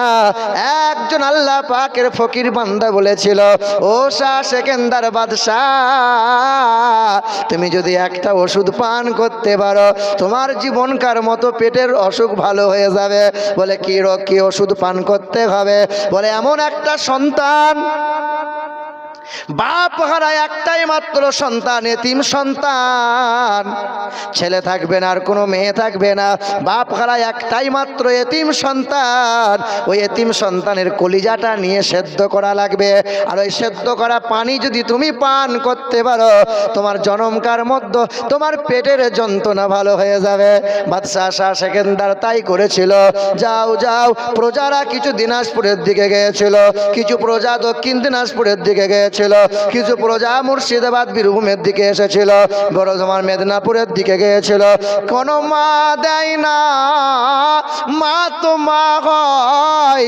অর্থের বিনিময়ে ছেলে কি কোনো মা বিক্রি করতে চায়? কেউ কি করবে? কিন্তু কত মা আছে ছেলে হত্যা করে দেয় জানো? করে কি করে না? তোমার গ্রামে কত কত মহিলা আছে, ও তো হাজি বিবি হয়ে বসে আছে। খবর লাগাও, 120 দিন পর প্রাণ সঞ্চার হয়, বাচ্চার শরীরে রুহ পায়, বাচ্চা নড়াচড়া শুরু করে। 120 দিন পর যদি কোনো মা ট্যাবলেট দিয়ে কিংবা নার্সিংহোমে গিয়ে খুঁচিয়ে খুঁচিয়ে বাচ্চা হত্যা করে, পৃথিবীর জমিনে একটা মানুষকে লাঠি দিয়ে আঘাত করে করে পিটিয়ে পিটিয়ে মারলে যে অপরাধ হয়, একটা মানুষকে গুলি করে হত্যা করলে যে অপরাধ হয়, একটা মানুষকে ভুজালি দিয়ে হত্যা করলে যে অপরাধ হয়, কোনো মা যখন নিজের বাচ্চাটাকে নার্সিংহোমে গিয়ে খুঁচিয়ে খুঁচিয়ে হত্যা করে আসে খেতে দেওয়ার ভয়ে, নিজের সৌন্দর্যতা নষ্ট হয়ে যাওয়ার ভয়ে, ওই মা হাজি বিবি আছে, মা কত মা এরকম বাচ্চা হত্যা করে বসে আছে। হ্যাঁ, রুজির মালিক কে? রুজির মালিক কে? আল্লাহ যদি হলো, তোমার দুটোর চেয়ে তিনটে বাচ্চা কেন হলো না? তুমি তো বউকে বলে দিয়েছে ভুল যেন হয় না, খেতে দিতে হবে। কে খাওয়াবে? কে খাওয়াবে? তোমায় খাওয়াই কে? রুজির মালিক যদি আল্লাহ হলো, তোমার আর একটা বাচ্চা হলে কি আল্লাহ খাওয়াতো না? তুমি তো খাওয়ানোর ভয়ে তুমি বাচ্চা নষ্ট করে দিয়েছো, আর যেন নিস না। আর আগেকার মা, তোমার দাদি 12টা ছেলে মেয়ে মানুষ করেছে, আবার ঢেঁকিতে ধান ভেঙেছে, আবার রান্না করে তোমাকে তোমার বাপকে সেবা করেছে, ছেলে মেয়েদের সেবা করেছে। এখন তোমার পোলট্রি মুরগি বৌমা এসেছে, বৌমা দেখো দেখো ও গ্যাসে ছাড়া উনুনে রান্না করে, হাত পুড়ে যাবে, মুখ কালি হয়ে যাবে। হ্যাঁ, যত আরাম খুঁজবে তোমার তত ব্যারাম হবে। এখন আবার কিছু কিছু মহিলা বলছে আমার দুধ হয় না, পাউডার কিনে নিয়ে আসো। আরে শুয়োরের বাচ্চা শুয়োরের দুধ খেয়ে লালন পালন হয়ে বড় হয়, আরে গরুর বাচ্চা গরুর দুধ খেয়ে বড় হয়, আর মানুষের বাচ্চা গরু ছাগলের দুধ খেয়ে বড় হবে। মানে কথা বুঝতে পারছেন না? আমাকে আবার অনেক জায়গায় ডাকে না, বলে এই হুজুরকে নিয়ে আসবি না। হ্যাঁ, আমি আপনাদের মন জয় করতে আসি নাই। ওই যে রাস্তাঘাটে আবর্জনা আছে না সমাজের, ওই আবর্জনাগুলো মেথর বলে পরিষ্কার করতে এসেছি। পরিষ্কার। আপনি আমাকে মৌলানা না মেথর বলিয়েন, ইউটিউবাররা। আমি আবর্জনা পরিষ্কার করার মানুষ। আমি আপনার মন জয় করব, আবার দ্বিতীয়বার ডাকবেন এই আশা করে আমি আসি না। আমাকে মুফতি আনিকুল চেনে, আমাকে বশির সাহেব জানে। আমার শোনার টুকরো বন্ধুরা, আমার শুধু মানুষেরা, অত জ্ঞান অত বিদ্যা আমার নাই, অত বিদ্যা আমার নাই। আমি তো ইনাদের সব ছাত্র, আমি তো নগণ্য একজন গুনাহগার, আমার কাছে কিছুই নাই। আল্লাহ আমার যতটা বিদ্যা আছে তার চেয়ে বেশি যোগ্যতা আমার আল্লাহ দান করেছেন দয়া করে। কিছুই নাই আমার কাছে। আল্লাহ যা বলাই আমার মতো গুনাহগারের জবান থেকে আল্লাহ তা বার করিয়ে নেয়, আল্লাহর দয়াতে তা বেরোয়। এ মুসলমান শোনার টুকরো বন্ধুরা, আমার শুধু মানুষেরা, কোন কথা বলছিলাম? আদিনা মসজিদের কথা ভুলে যাবেন না। ওই শাহ সেকেন্দার বাদশাহ চেয়েছিল একটা সন্তান নিয়ে এসো, আমি একটু আরামে কিছুদিন বাঁচতে চাই। কোনো মা দেয় না, কোনো মা দেয় না। পশ্চিম বাংলার মাটি থেকেও দিল না। তখন ভারত পাকিস্তান বাংলাদেশ এক ছিল। প্রজারা বাংলাদেশের দিকে পাড়ি দিল। বাংলাদেশের একজন চাচার কাছে লালন পালন হয়, বাবা নাই, ছেলেটা হাফেজে কোরআন, তার ভাতিজা হাফেজে কোরআনকে, তার ভাতিজাকে বাদশার কাছে অর্থের বিনিময়ে বিক্রি করে দেয়। বিক্রি হয়ে গেল সন্তান, শাহ সেকেন্দার বাদশার দরবারে হাজির হয়ে গেল। রাত যখন গভীর হয়েছে, দরজা খুলে বলে, খোকা কি এমন খাবার খেতে চাইছো বলো, কি এমন বিছানায় তুমি থাকতে চাইছো বলো। আজকে রাত তোমার শেষ রাত, জনমের মতো খাবারটা খেয়ে নাও, জনমের মতো আরাম তুমি করে নাও। হাফেজে কোরআন জানে না আমার চাচা যে আমাকে বিক্রি করে দিয়েছে, এই ছেলে জানে না। ফুটফুটে সন্তান, 30 পারা কোরআনের হাফেজ, ওই ছেলে দরজাখানা লক করে দিয়ে গুনগুন করে সূরা রহমানটা পড়ে, সূরা ওয়াকিয়া পড়ে।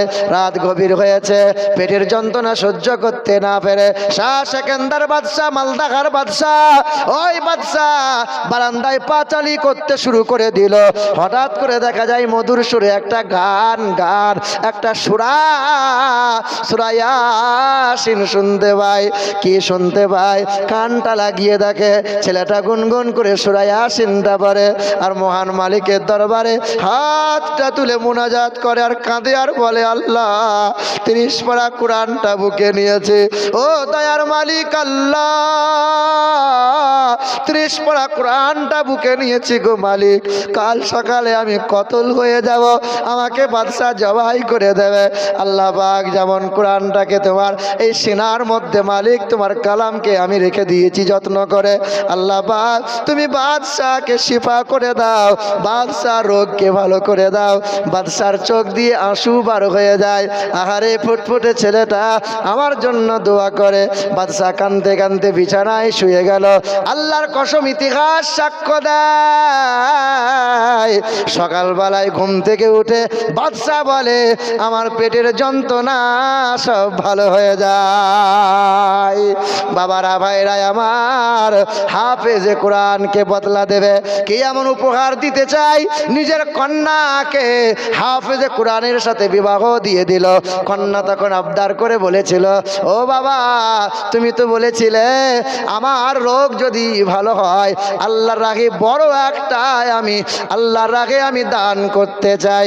আব্বা গো তোমার কাছে আবদার করি, আমার নবীজি হাতে গড়া তৈরি মসজিদ, ওই মদিনার মসজিদের নকল করে সুন্দর করে নবীজির মহাব্বতে আল্লাহর ঘর তুমি একটা মসজিদ বানিয়ে দাও। আদিনার মসজিদ বানিয়ে দেওয়া হয়েছে। আজ পশ্চিম বাংলার সরকার 300 কোটি দিয়ে দীঘাতে মন্দির বানিয়ে দেয়, একদিনও তারা করলো না। আদিনার মসজিদে কুকুর বিড়াল ঘুরে ঘুরে বেড়ায়, আদিনার মসজিদে ছাদ নাই, আদিনার মসজিদে এখনো কালেমা লেখা আছে, এখনো কোরআনের আয়াতগুলো লেখা আছে। একবার যদি দেখেন বড় মসজিদ, ওই মসজিদের ছেলে মেয়ে যুবক যুবতীরা আনন্দ করে ফুর্তি করে, আর কেউ ইজ্জত দেয় না। আরে বাবরি মসজিদ যদি মসজিদ হয়, আদিনার কেন সম্মান দিতে পারলাম না? পেরেছি। আর একটা মসজিদ আছে ওই মুর্শিদাবাদের মাটিতে, যদি আপনি কোনোদিন হাজারদুয়ারি যান, কাটরা মসজিদ আছে, কাটরা মসজিদ। হিন্দু বলো, চুয়ার বলো, বাগদি বলো, মুচি বলো, জুতো পরে সবাই কাটরা মসজিদে যায়। কেউ মসজিদের দিকে একবার আন্দোলন করলো না, একবার মনে দয়া মায়া হলো না, একটু কষ্ট হয় না? শুধু কষ্ট হয় বাবরি মসজিদ নিয়ে। আরে হাই রে হাই, অস্ত্র ওদের হাতে, ক্ষমতা ওদের হাতে। ওরা যেমন বাবরি মসজিদ তৈরি করে বাবরি মসজিদ ভেঙে দিয়ে রাম মন্দির উদ্বোধন করবে, ঠিক তেমনি মুসলমান একবার মনে হলো না, কাল যদি রাম মন্দির উদ্বোধন হয়ে যায় আর 2খানা মসজিদ আমরা অবহেলার মধ্যে ফেলে দিয়েছি, ওরা না জানি কোন দিন দখল করে রাম মন্দির বানিয়ে নেবে কি নেবে না? মুসলমানের ছেলেরা, এ আমার নওজোয়ান যুবকেরা, এ আমার মায়েরা, আমার বোনেরা, এ মুসলমানের ছেলেরা, ওই বাবরি মসজিদে সর্বপ্রথম যে মানুষটা আঘাত করেছিল বলবীর সিং তার নাম ছিল, ওই মানুষটার আল্লাহর গজব নেমেছিল, তার পেশাবের দ্বার দিয়ে রক্ত বার হতে শুরু হয়ে গেল। দেশ বিদেশের নেতা মন্ত্রীরা সবাই ত্যাগ করে দিল, কেউ আর সাথে নেই না। ওই বলবীর সিং বিদেশ চলে গিয়েছিল, বায়োপসি করে নিয়েছিল, ক্যান্সারের রোগ ধরা পড়েছিল। ডক্টর রাহাত গুটিয়ে বলে দিয়েছিল, না না, ফরিস্টে যে ক্যান্সার পৌঁছে গেছে, আমাদের আর কোনো হাত নাই। সেই দিন ওই বলবীর সিং কি করেছিল?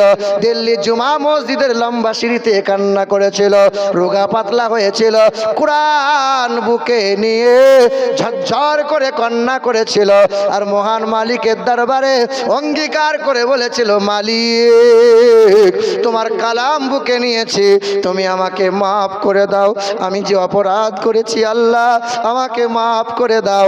এ মুসলমানের ছেলেরা, এ নওজোয়ান যুবকেরা, না জানি আল্লাহ পাকের দয়া হয়ে গেছে, আল্লাহ পাকের বান্দা কালেমা পড়ে ঈমান নিয়ে এলো, মাথায় রাখলো টুপি, গালে রাখলো দাড়ি, আর সুন্নতি পোশাক পরে কোরআন বুকে আঁকড়ে ধরে নিল।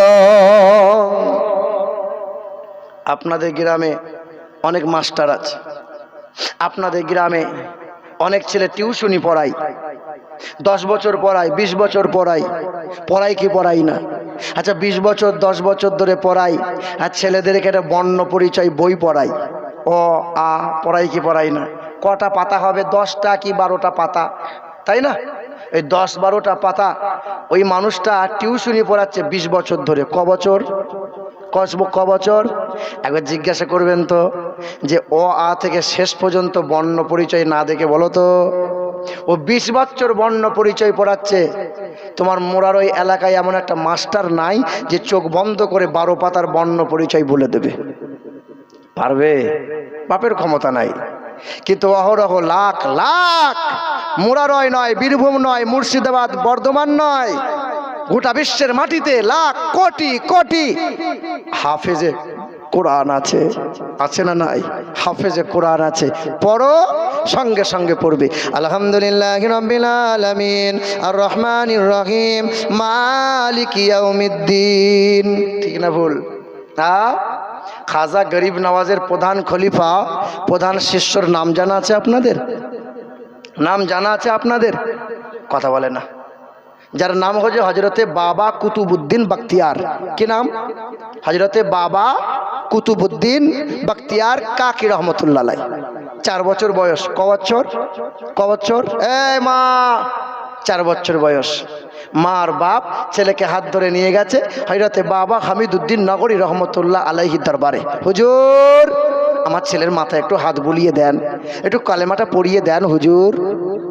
বলে বয়স কত? বলো যে 4 বছর। বলে 4 সাল কা বাচ্চে কো मैं বিসমিল্লাহ খানি नहीं करता। একটু বড় হোক তারপরে নিয়ে আসবা। না হুজুর করিয়ে দেন, হুজুর করিয়ে দেন।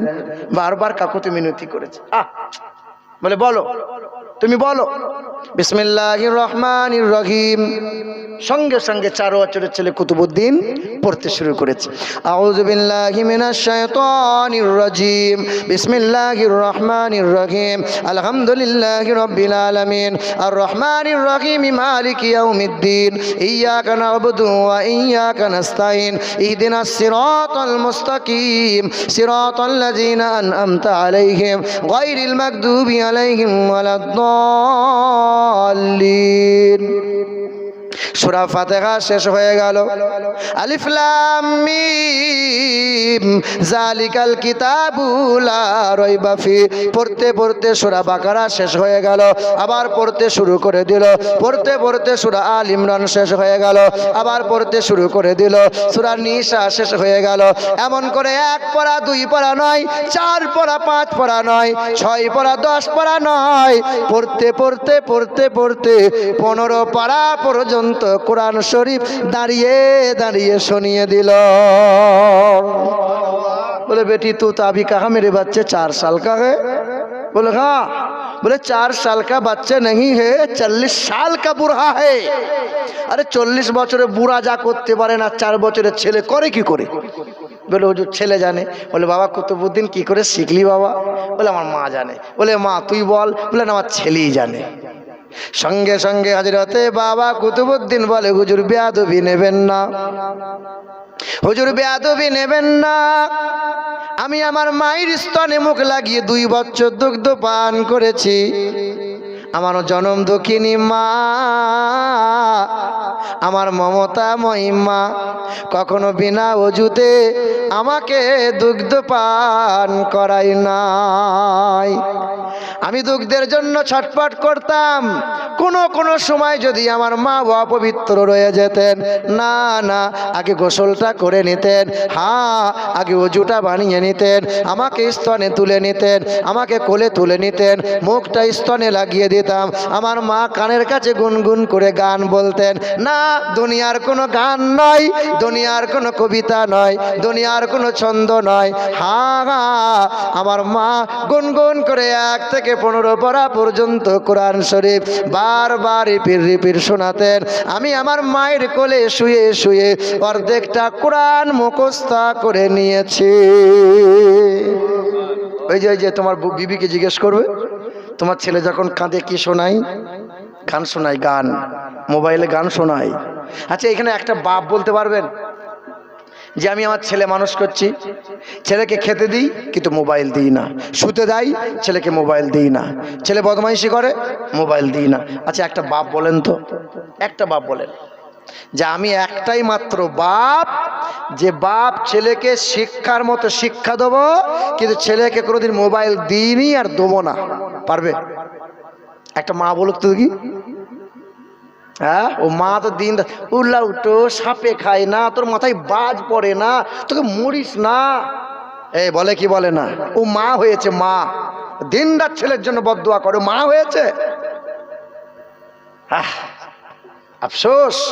হযরতে বাবা কুতুবউদ্দিন বলেন, হুজুর বেয়াদবি নেবেন না, আমার মা যদি গোটা কোরআনের হাফেজা হয়ে যেতেন, আমার মা যদি গোটা কোরআনটা মুখস্থ জানতেন, আল্লাহ পাকের অশেষ দয়া অশেষ করুণা, গোটা কোরআনটা 2 বছরে মুখস্থ করে নিয়ে আপনার সম্মুখে দাঁড়িয়ে দাঁড়িয়ে শুনিয়ে দিতাম।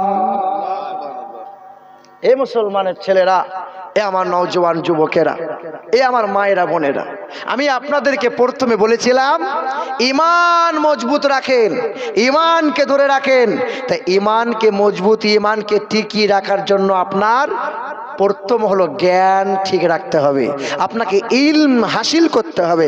ইলম যদি আপনি হাসিল না করেন, যখন তখন ঈমান আপনার কাছ থেকে ছিনিয়ে নেবে। কারণ ডাকাত চোর চতুর্দিকে ঘুরে বেড়াচ্ছে, মোবাইল চোর নয়, ঘড়ি চোর নয়, সমাজে ঈমান চোর আছে, অহরহ ঈমান চোর ঘুরে বেড়াচ্ছে। হ্যাঁ, তাদেরও সুন্দর মাথায় টুপি থাকবে, তাদেরও জুব্বা থাকবে, তাদেরও সুন্দর পোশাক থাকবে, তারাও মিষ্টি মিষ্টি কথা বলবে, কিন্তু আপনার তো বিচার করার ক্ষমতা নাই, আপনি তো উপর হয়ে ঝাঁপিয়ে পড়ে যাবেন। আমার বাবাজিরা, ভাইরা আমার, আপনাকে ইলম হাসিল করতে হবে। এখন তো কোরআন যারা আরবিতে পড়তে পারেন না, বাংলাতে কোরআন অনুবাদ এসেছে, কানজুল ঈমান কেনেন, ঘরে বসে বসে কোরআনটা একটু পড়েন। আল্লাহ কি জানিয়েছে সেটা দেখেন না। কোরআন কখন পড়বে? দাদু মরলে 4 খতম আর নানি মরলে 6 খতম হুজুর বকশে দেন। কি বলছেন বলুন? আচ্ছা, আল্লাহ কি কোরআন এই জন্য দিয়েছে? ওই নানি মরলে বকশানোর জন্য আল্লাহ দিয়েছে? আল্লাহ বলেছে, বান্দা একবার দেখ আমি কি দিয়েছি, আমি কি বলেছি, বান্দা দেখ। আপনি পড়তে জানেন না, মসজিদে যান, বাড়িতে যান, কোরআনটাকে হাত বোলান, আল্লাহ তুমি তোমার কালামে কি বলেছো, আমার পড়ার মতো সুযোগ হলো না। বারবার চুমা খান, বারবার বুকে নেন, বারবার হাত বোলান, আল্লাহ এত খুশি হয়, আল্লাহ এত খুশি হয়। আল্লাহ ফেরেশতাদেরকে বলে, দেখ আমার বান্দা দেখ, পড়া জানে না কিন্তু আমার আল্লাহর কালামকে মোহাব্বত করা ছাড়ে নাই। এই মুসলমান সোনার টুকরো বন্ধুরা, এ আমার সুধী মানুষেরা, আমার আব্বাজান ভাইজানেরা, আপনাদের ভালোবাসা, আপনাদের মহব্বতের কারণে এই জায়গায় ছুটে এসেছি। তবে আমি বলেছিলাম, আমার মায়ের, আমার বোনেরা, আমার মায়ের, আমার বোনেরা, 4টে গুণ ভালো করো মা, 4টে। মহিলাদের মর্যাদা আল্লাহ সবচেয়ে বেশি দিয়েছেন। আবার নবী বলছেন, মহিলাদের মাত্র 4টে গুণ যদি ভালো হয়, জান্নাতের 8টা দরজা মহিলার জন্য খোলা থাকবে। কটা দরজা? 8টা। 4টে গুণ। 1, ওই মহিলা 5 ওয়াক্ত নামাজ পড়ে। 2, ওই মহিলা রমজান মাসে রোজা রাখে। 3, ওই মহিলা স্বামীর সেবা করে, মানে স্বামীকে আঙুল তুলে কথা বলে না, স্বামীকে চোখ রাঙিয়ে কথা বলে না, স্বামী যেটা বলে সেটা শোনে, স্বামীর সেবা করে। 4, ওই মহিলা বেহায়ার মতো চলে না, ওই মহিলা বেলজ্জা বেশরমের মতো যায় না, ওই মহিলা বেহায়ার মতো চলে না। আপনাদের এখানকার মা বোনরা তো ওই পেট বার করে পঞ্চায়েতে যায় না, বাজারেও যায় না, যায় না, যায় না। এ বাবাজিরা, ভাইয়ের আমার সোনার টুকরো বন্ধুরা, আমি একদিন সকালবেলায় বসে আছি, বুঝলেন, আমাদের পাশের বাড়ি একটা ভাবি হয়, গাল পালিশ দিয়েছে, ঠোঁট পালিশ মেরেছে, কাজলও দিয়েছে, কাঁধে একটা ব্যাগ নিয়ে যাচ্ছে। তাই মনে মনে ভাবছি ওদের ব্যাংকে চাকরি ফাকরি পেয়েছে। আমি ভাবি, কোথায় যাচ্ছ? বলে স্যার আসবে। স্যার কি আসবে বলো? স্যার আসবে। স্যার মানে জানো না, লোন নিয়েছি গো, কিস্তির ব্যাপার আছে, স্যার আসবে। তো স্বামীটা মরে গেছে, বলে স্বামী ঘরে বসে বিড়ি খাচ্ছে, স্বামী কেন মরবে? তো স্বামীকে বলো গলায় দড়ি দিয়ে মরে যেতে। স্বামী ঘরে বসে আছে, বউকে বল, যা স্যারের গায়ে হাত বোলাগা দিয়ে কিছু টাকা নিয়ে আসগা, যা। লজ্জাও নাই, শরমও নাই। এই 4টে গুণ ভালো করো। কটা? 4টে গুণ ভালো করলে জান্নাতের 8টা দরজা আল্লাহ খুলে দেবেন। তবে এই যে 4টে গুণের ভেতরে একটা গুণ যদি ভুল হয়, আপনার বিবিকে বলেছেন, সালমান মা পর্দা করবে, বেহায়ের মতো যাবে না, জবানকে সামলে রাখবে, আপনি বারবার বলেন, আপনার বিবি শোনে না, তো নবী বলছেন একটু মাঝে মধ্যে ঠুকুনি দাও। কি দেবে? কি দেবে? চারটে গুণের ভেতরে একটা গুণ যদি ভুল হয়, বিবিকে মাঝে মধ্যে ঠুকুনি দাও। তবে মহিলাদের 4 জায়গায় মারা যাবে না। ক জায়গায় মারা যাবে না? কথা বোঝে না। মহিলাদের 4 জায়গায় মেরো না। মহিলাদের মুখমণ্ডলে কোনোদিন মারিও না। মহিলাদের বক্ষস্থলে কোনোদিন মারিও না। মহিলাদের মাথায় কোনোদিন আঘাত করিও না। মহিলাদের পিঠে কোনোদিন মারিও না। নবী আবার বলছেন, বলো আমার বান্দা, বলো আমার উম্মতেরা, বলো আমার সাহাবারা, তোমরা বিবিদের কোন জায়গায় মারবে বলো। আল্লাহর নবী বলছেন, সে তোমার অর্ধাঙ্গিনী, মানে বিবিকে কোনোদিন কষ্ট দিও না। আপনি এলাকার নেতা, আপনার বউ যদি রাগ করে 1 মাস বাপের বাড়ি চলে যায়, তা আপনার মাথার তার ছিঁড়ে যাবে, খ্যাপা হয়ে যাবে। কথা বুঝতে পারছেন না? এ বাবাজির আমার, বিবিদের মারিয়েন না। তবে বলেছিলাম না একটা দোয়া দেবো, এই দেখেন, এইদিকে লক্ষ্য করেন, যে দোয়াটা আমল করলে আল্লাহ পাকের দয়াতে নিঃসন্তানকে আল্লাহ সন্তান দান করবেন। শিখবেন। তবে 100 করে টাকা দেবেন মসজিদের জন্য। 100 করে টাকা দেবেন। 30টা মানুষ 100 করে দেন না? আর একটা ওষুধ শিখিয়ে দেবো, দেন মসজিদের জন্য। 100 করে টাকা দেন তো, পারবেন? আছে কাউরির কাছে 100 করে টাকা? 100 করে দেন তো। না আদায় নয়, এমনি মোহাব্বতের জন্য দোয়াটা টুক করে কাজ হবে। 1, যাদের সন্তান হয় না তাদের জন্য। 2, যাদের দোকানে ব্যবসায়ে রুজি রোজগার করেন কিন্তু উন্নতি হয় না তাদের জন্য। 3, যাদের কোমরে হাঁটুতে যন্ত্রণা হয় তাদের জন্য। পারবেন? কেউ দিতে পারবেন? কোরআন শরীফে 30টা পারা। এই দেখেন, সুবহানাল্লাহ, আমাদের হাসিমউদ্দিন সাহেব, এই দেখেন হাসিমউদ্দিন সাহেব, সুবহানাল্লাহ, আলহামদুলিল্লাহ। ইনি এখন মাশাআল্লাহ কাফেলা নিয়ে যাচ্ছেন মক্কা মদিনায়, মানুষকে সঙ্গে নিয়ে যাচ্ছেন। এই হজ উমরা যদি করতে হয় তো সুন্নি আলেমদের সঙ্গে উমরা করবেন। আমাদের মনে হাসিমউদ্দিন সাহেব খুব নেককার মানুষ, ভালো মানুষ, মাশাআল্লাহ। এই দেখেন আলহামদুলিল্লাহ, মাশাআল্লাহ, পাইকর জুম্মা মসজিদ ইমাম সাহেব, আলহামদুলিল্লাহ। আল্লাহ কবুল করুক, আল্লাহ হায়াতে দারাজ করুক। এই দেখেন, আমি চেয়েছিলাম 100 করে, আমার ভাইজান হাসিমউদ্দিন 500 দিয়ে দিয়েছে। আবার কিছু মানুষ, আমার মা খালাদের 100 করে টাকা আছে, ও টাকা বা থাকে, বাদাম কিনে শেষ করে ফেলেছে। হ্যাঁ, এ বাবা, কিছুদিন আগে খুব ভাইরাল হচ্ছিল রানুদির গান। এ হচ্ছিল কি হচ্ছিল, রানাঘাটের সেই মহিলা ভবঘরে রানুদি। আলহামদুলিল্লাহ, বসুন। আলহামদুলিল্লাহ, তাই নাকি? আচ্ছা, আলহামদুলিল্লাহ, 500 দিয়েছে। ওই হাতে দেন টাকাটা। এই দেখেন, মাশাআল্লাহ, আলহামদুলিল্লাহ। বসুন, এবার বসুন। এই দেখেন, দোয়া দেবো, এরপরে খাস মুনাজাত করে দেবো ইনশাআল্লাহ। আলহামদুলিল্লাহ, মাশাআল্লাহ। এই বাবাজির আমার, এই দিকে লক্ষ্য করেন, আমার দিকে লক্ষ্য করেন। কিছুদিন আগে রানাঘাটের একটা মহিলা, ওই রানুদি বলে নাম, খুব ভাইরাল হয়েছিল, হয়নি? ইউটিউবাররা হয়েছিল না, হয়নি? রানুদি গেল, দিয়ে একটা দুবরাজপুরের বাদাম কাকু এলো। এত বাদাম, মোবাইল খুললি শুধু বাদামের খোলা। বাদামের অত্যাচারে মোবাইল খোলা যায় না। এই বাদামওয়ালা আছে না গাছে? গান আছে না গাছে? আপনার বয়স এখন 40 বছর, 50 বছর, 60 বছর হয়ে গেল, একটাই গান, একটাই সুরা, কোনদিন পুরাতন হয়নি। দেখেন, আলহামদুলিল্লাহি রাব্বিল আলামিন, আর রহমানির রহিম, মালিকি ইয়াউমিদ্দিন, ইয়্যাকা না'বুদু ওয়া ইয়্যাকা নাস্তাঈন, ইহদিনাস সিরাতাল মুস্তাকিম, সিরাতাল লাযীনা আন'আমতা আলাইহিম গায়রিল মাগদুবি আলাইহিম ওয়ালাদ-দাল্লিন।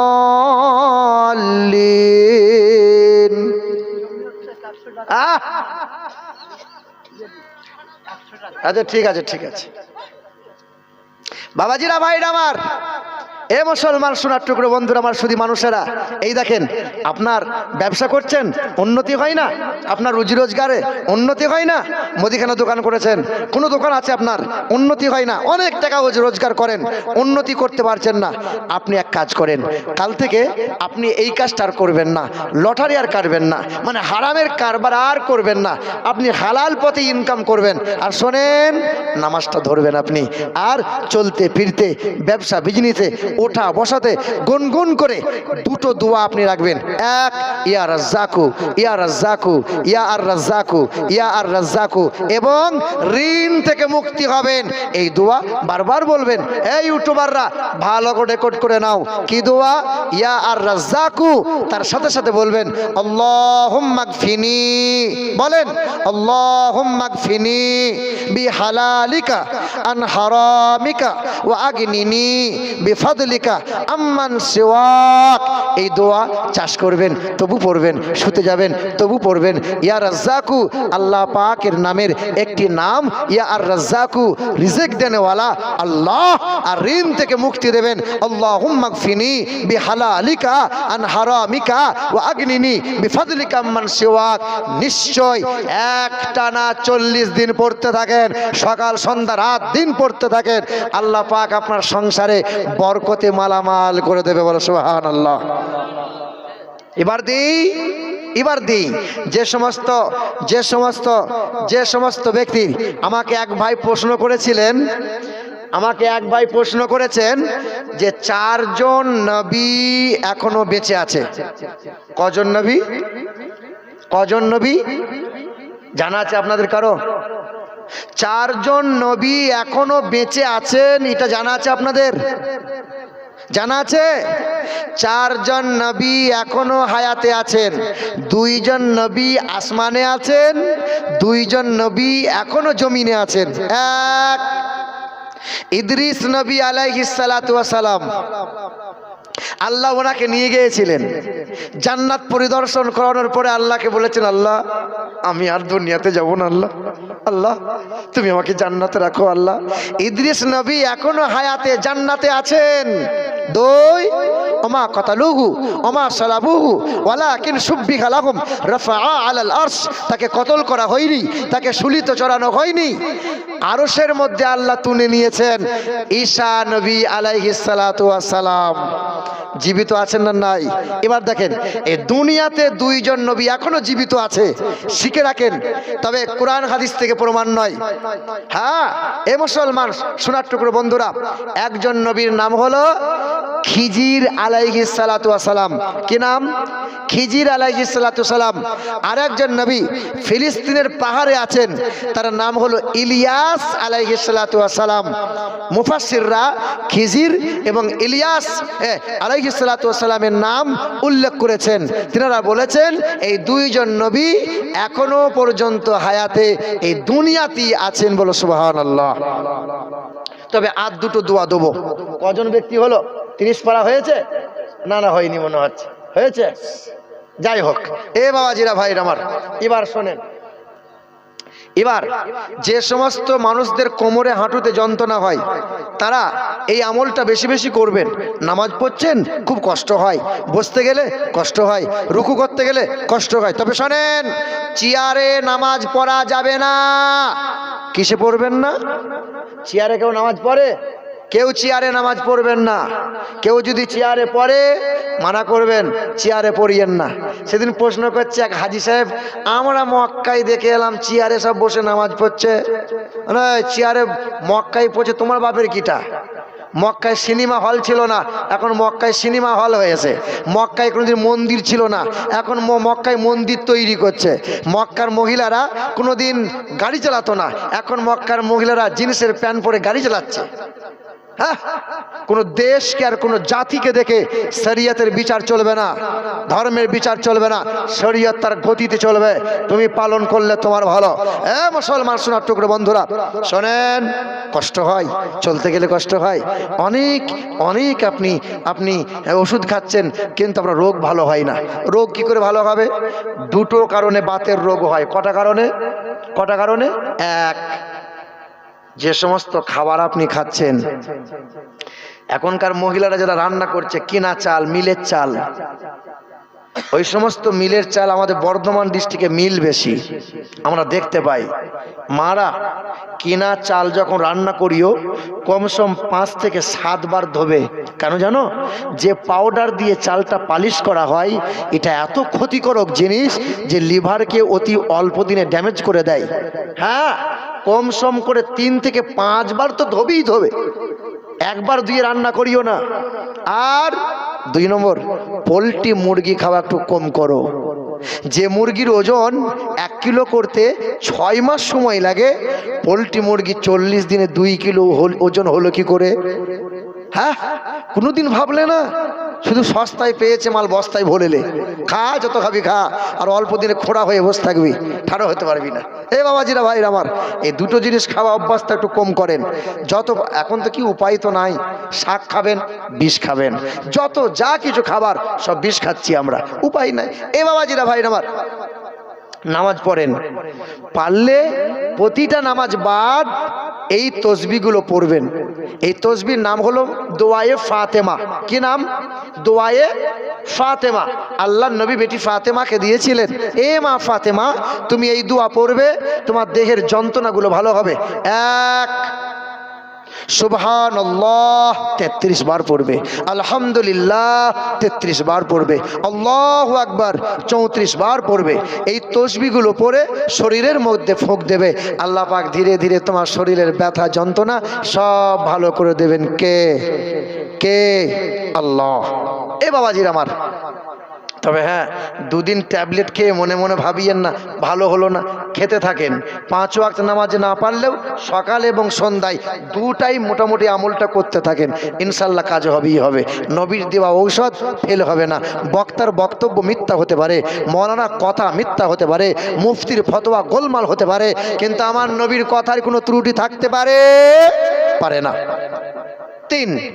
3 নম্বর, যে সমস্ত মা খালাদের বাচ্চা হয় না, 10 বছর হয়ে গেল বাচ্চা হয়নি, এবার শোনেন, এখন দেখবেন বাচ্চা হয়নি কি করবে? ও ডাক্তারখানা ছুটে বেড়াচ্ছে, আবার কখনো কখনো পীরের মাজারে যাচ্ছে, যাবেন, অসুবিধা নেই। কিন্তু বেশিরভাগ মহিলারা যে ভুল কাজ করে, পীরের মাজারে যাওয়ার পরে ধূপ ধুনো দেওয়ার পর যে, পীর বাবা তোমাকে ছেলে একটা দিতেই হবে বাবা, একটা তোমাকে ছেলে দিতেই হবে বাবা। আমার কাছে হিন্দুদের মহিলা এসে, বুঝলেন, সিঁদুর টিঁদুর পরে দিয়ে উপর হয়ে ঝাঁপিয়ে পড়েছে, হাবের সাহেব বাবা, মৌলভী সাহেব বাবা, আমাকে না ছেলে দিতে হয়। আরে ছেলে কি ব্যাগে ভরা আছে নাকি ছেলে দেবো?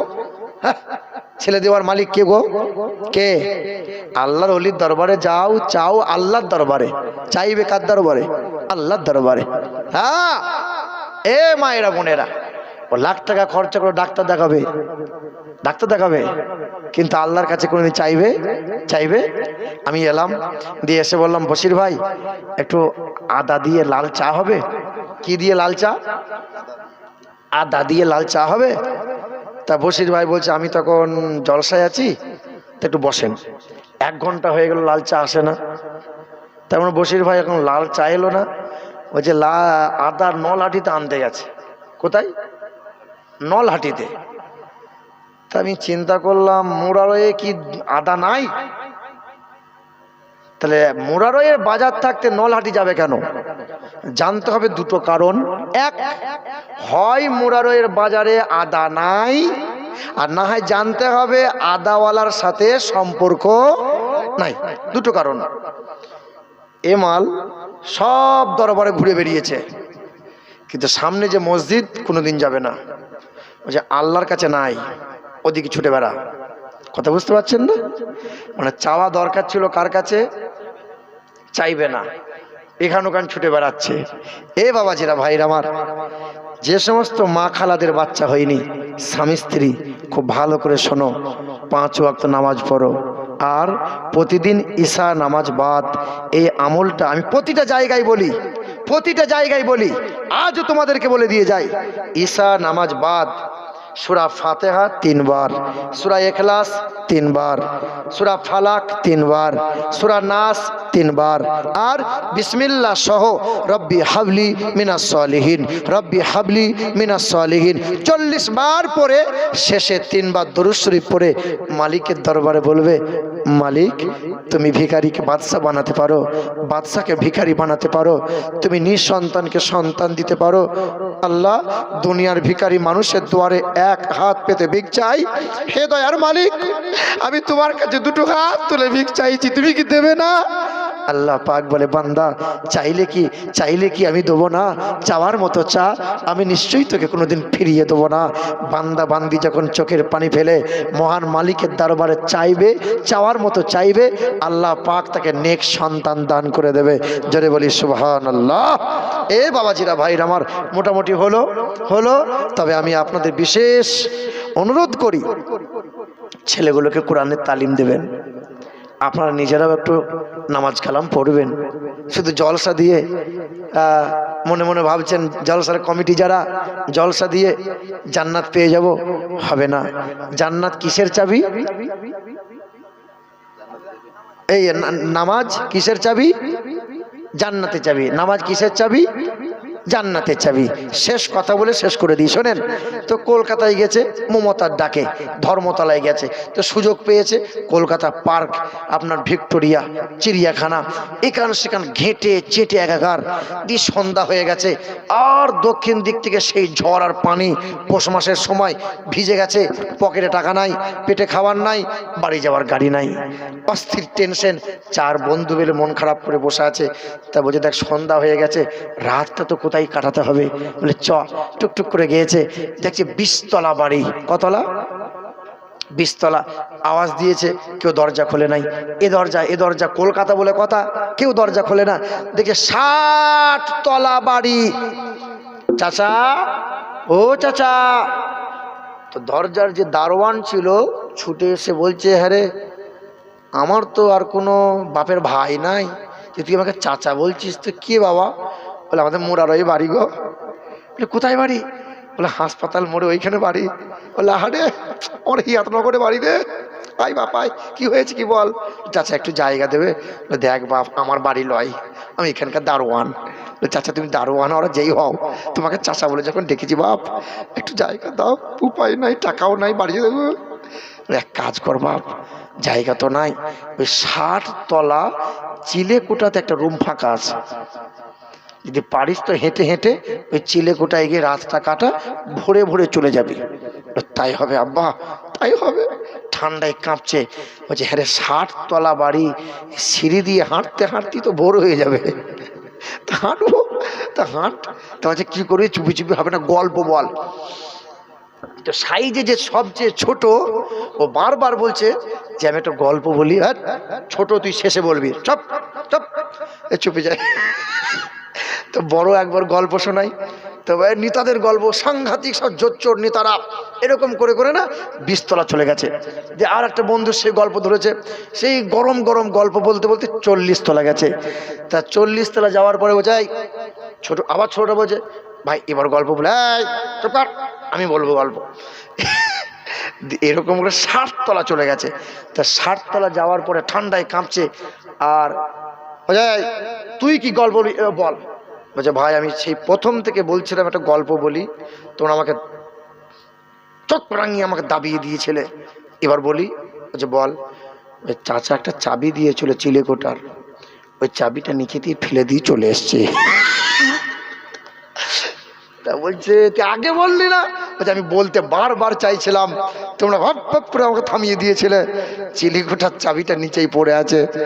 এ বাবাজিরা ভাইরা আমার, সব থাকবে আপনার। নামাজ যদি না থাকে, জান্নাতের দরজায় গিয়ে দেখবেন চাবি নাই। কথা বুঝতে পারছেন?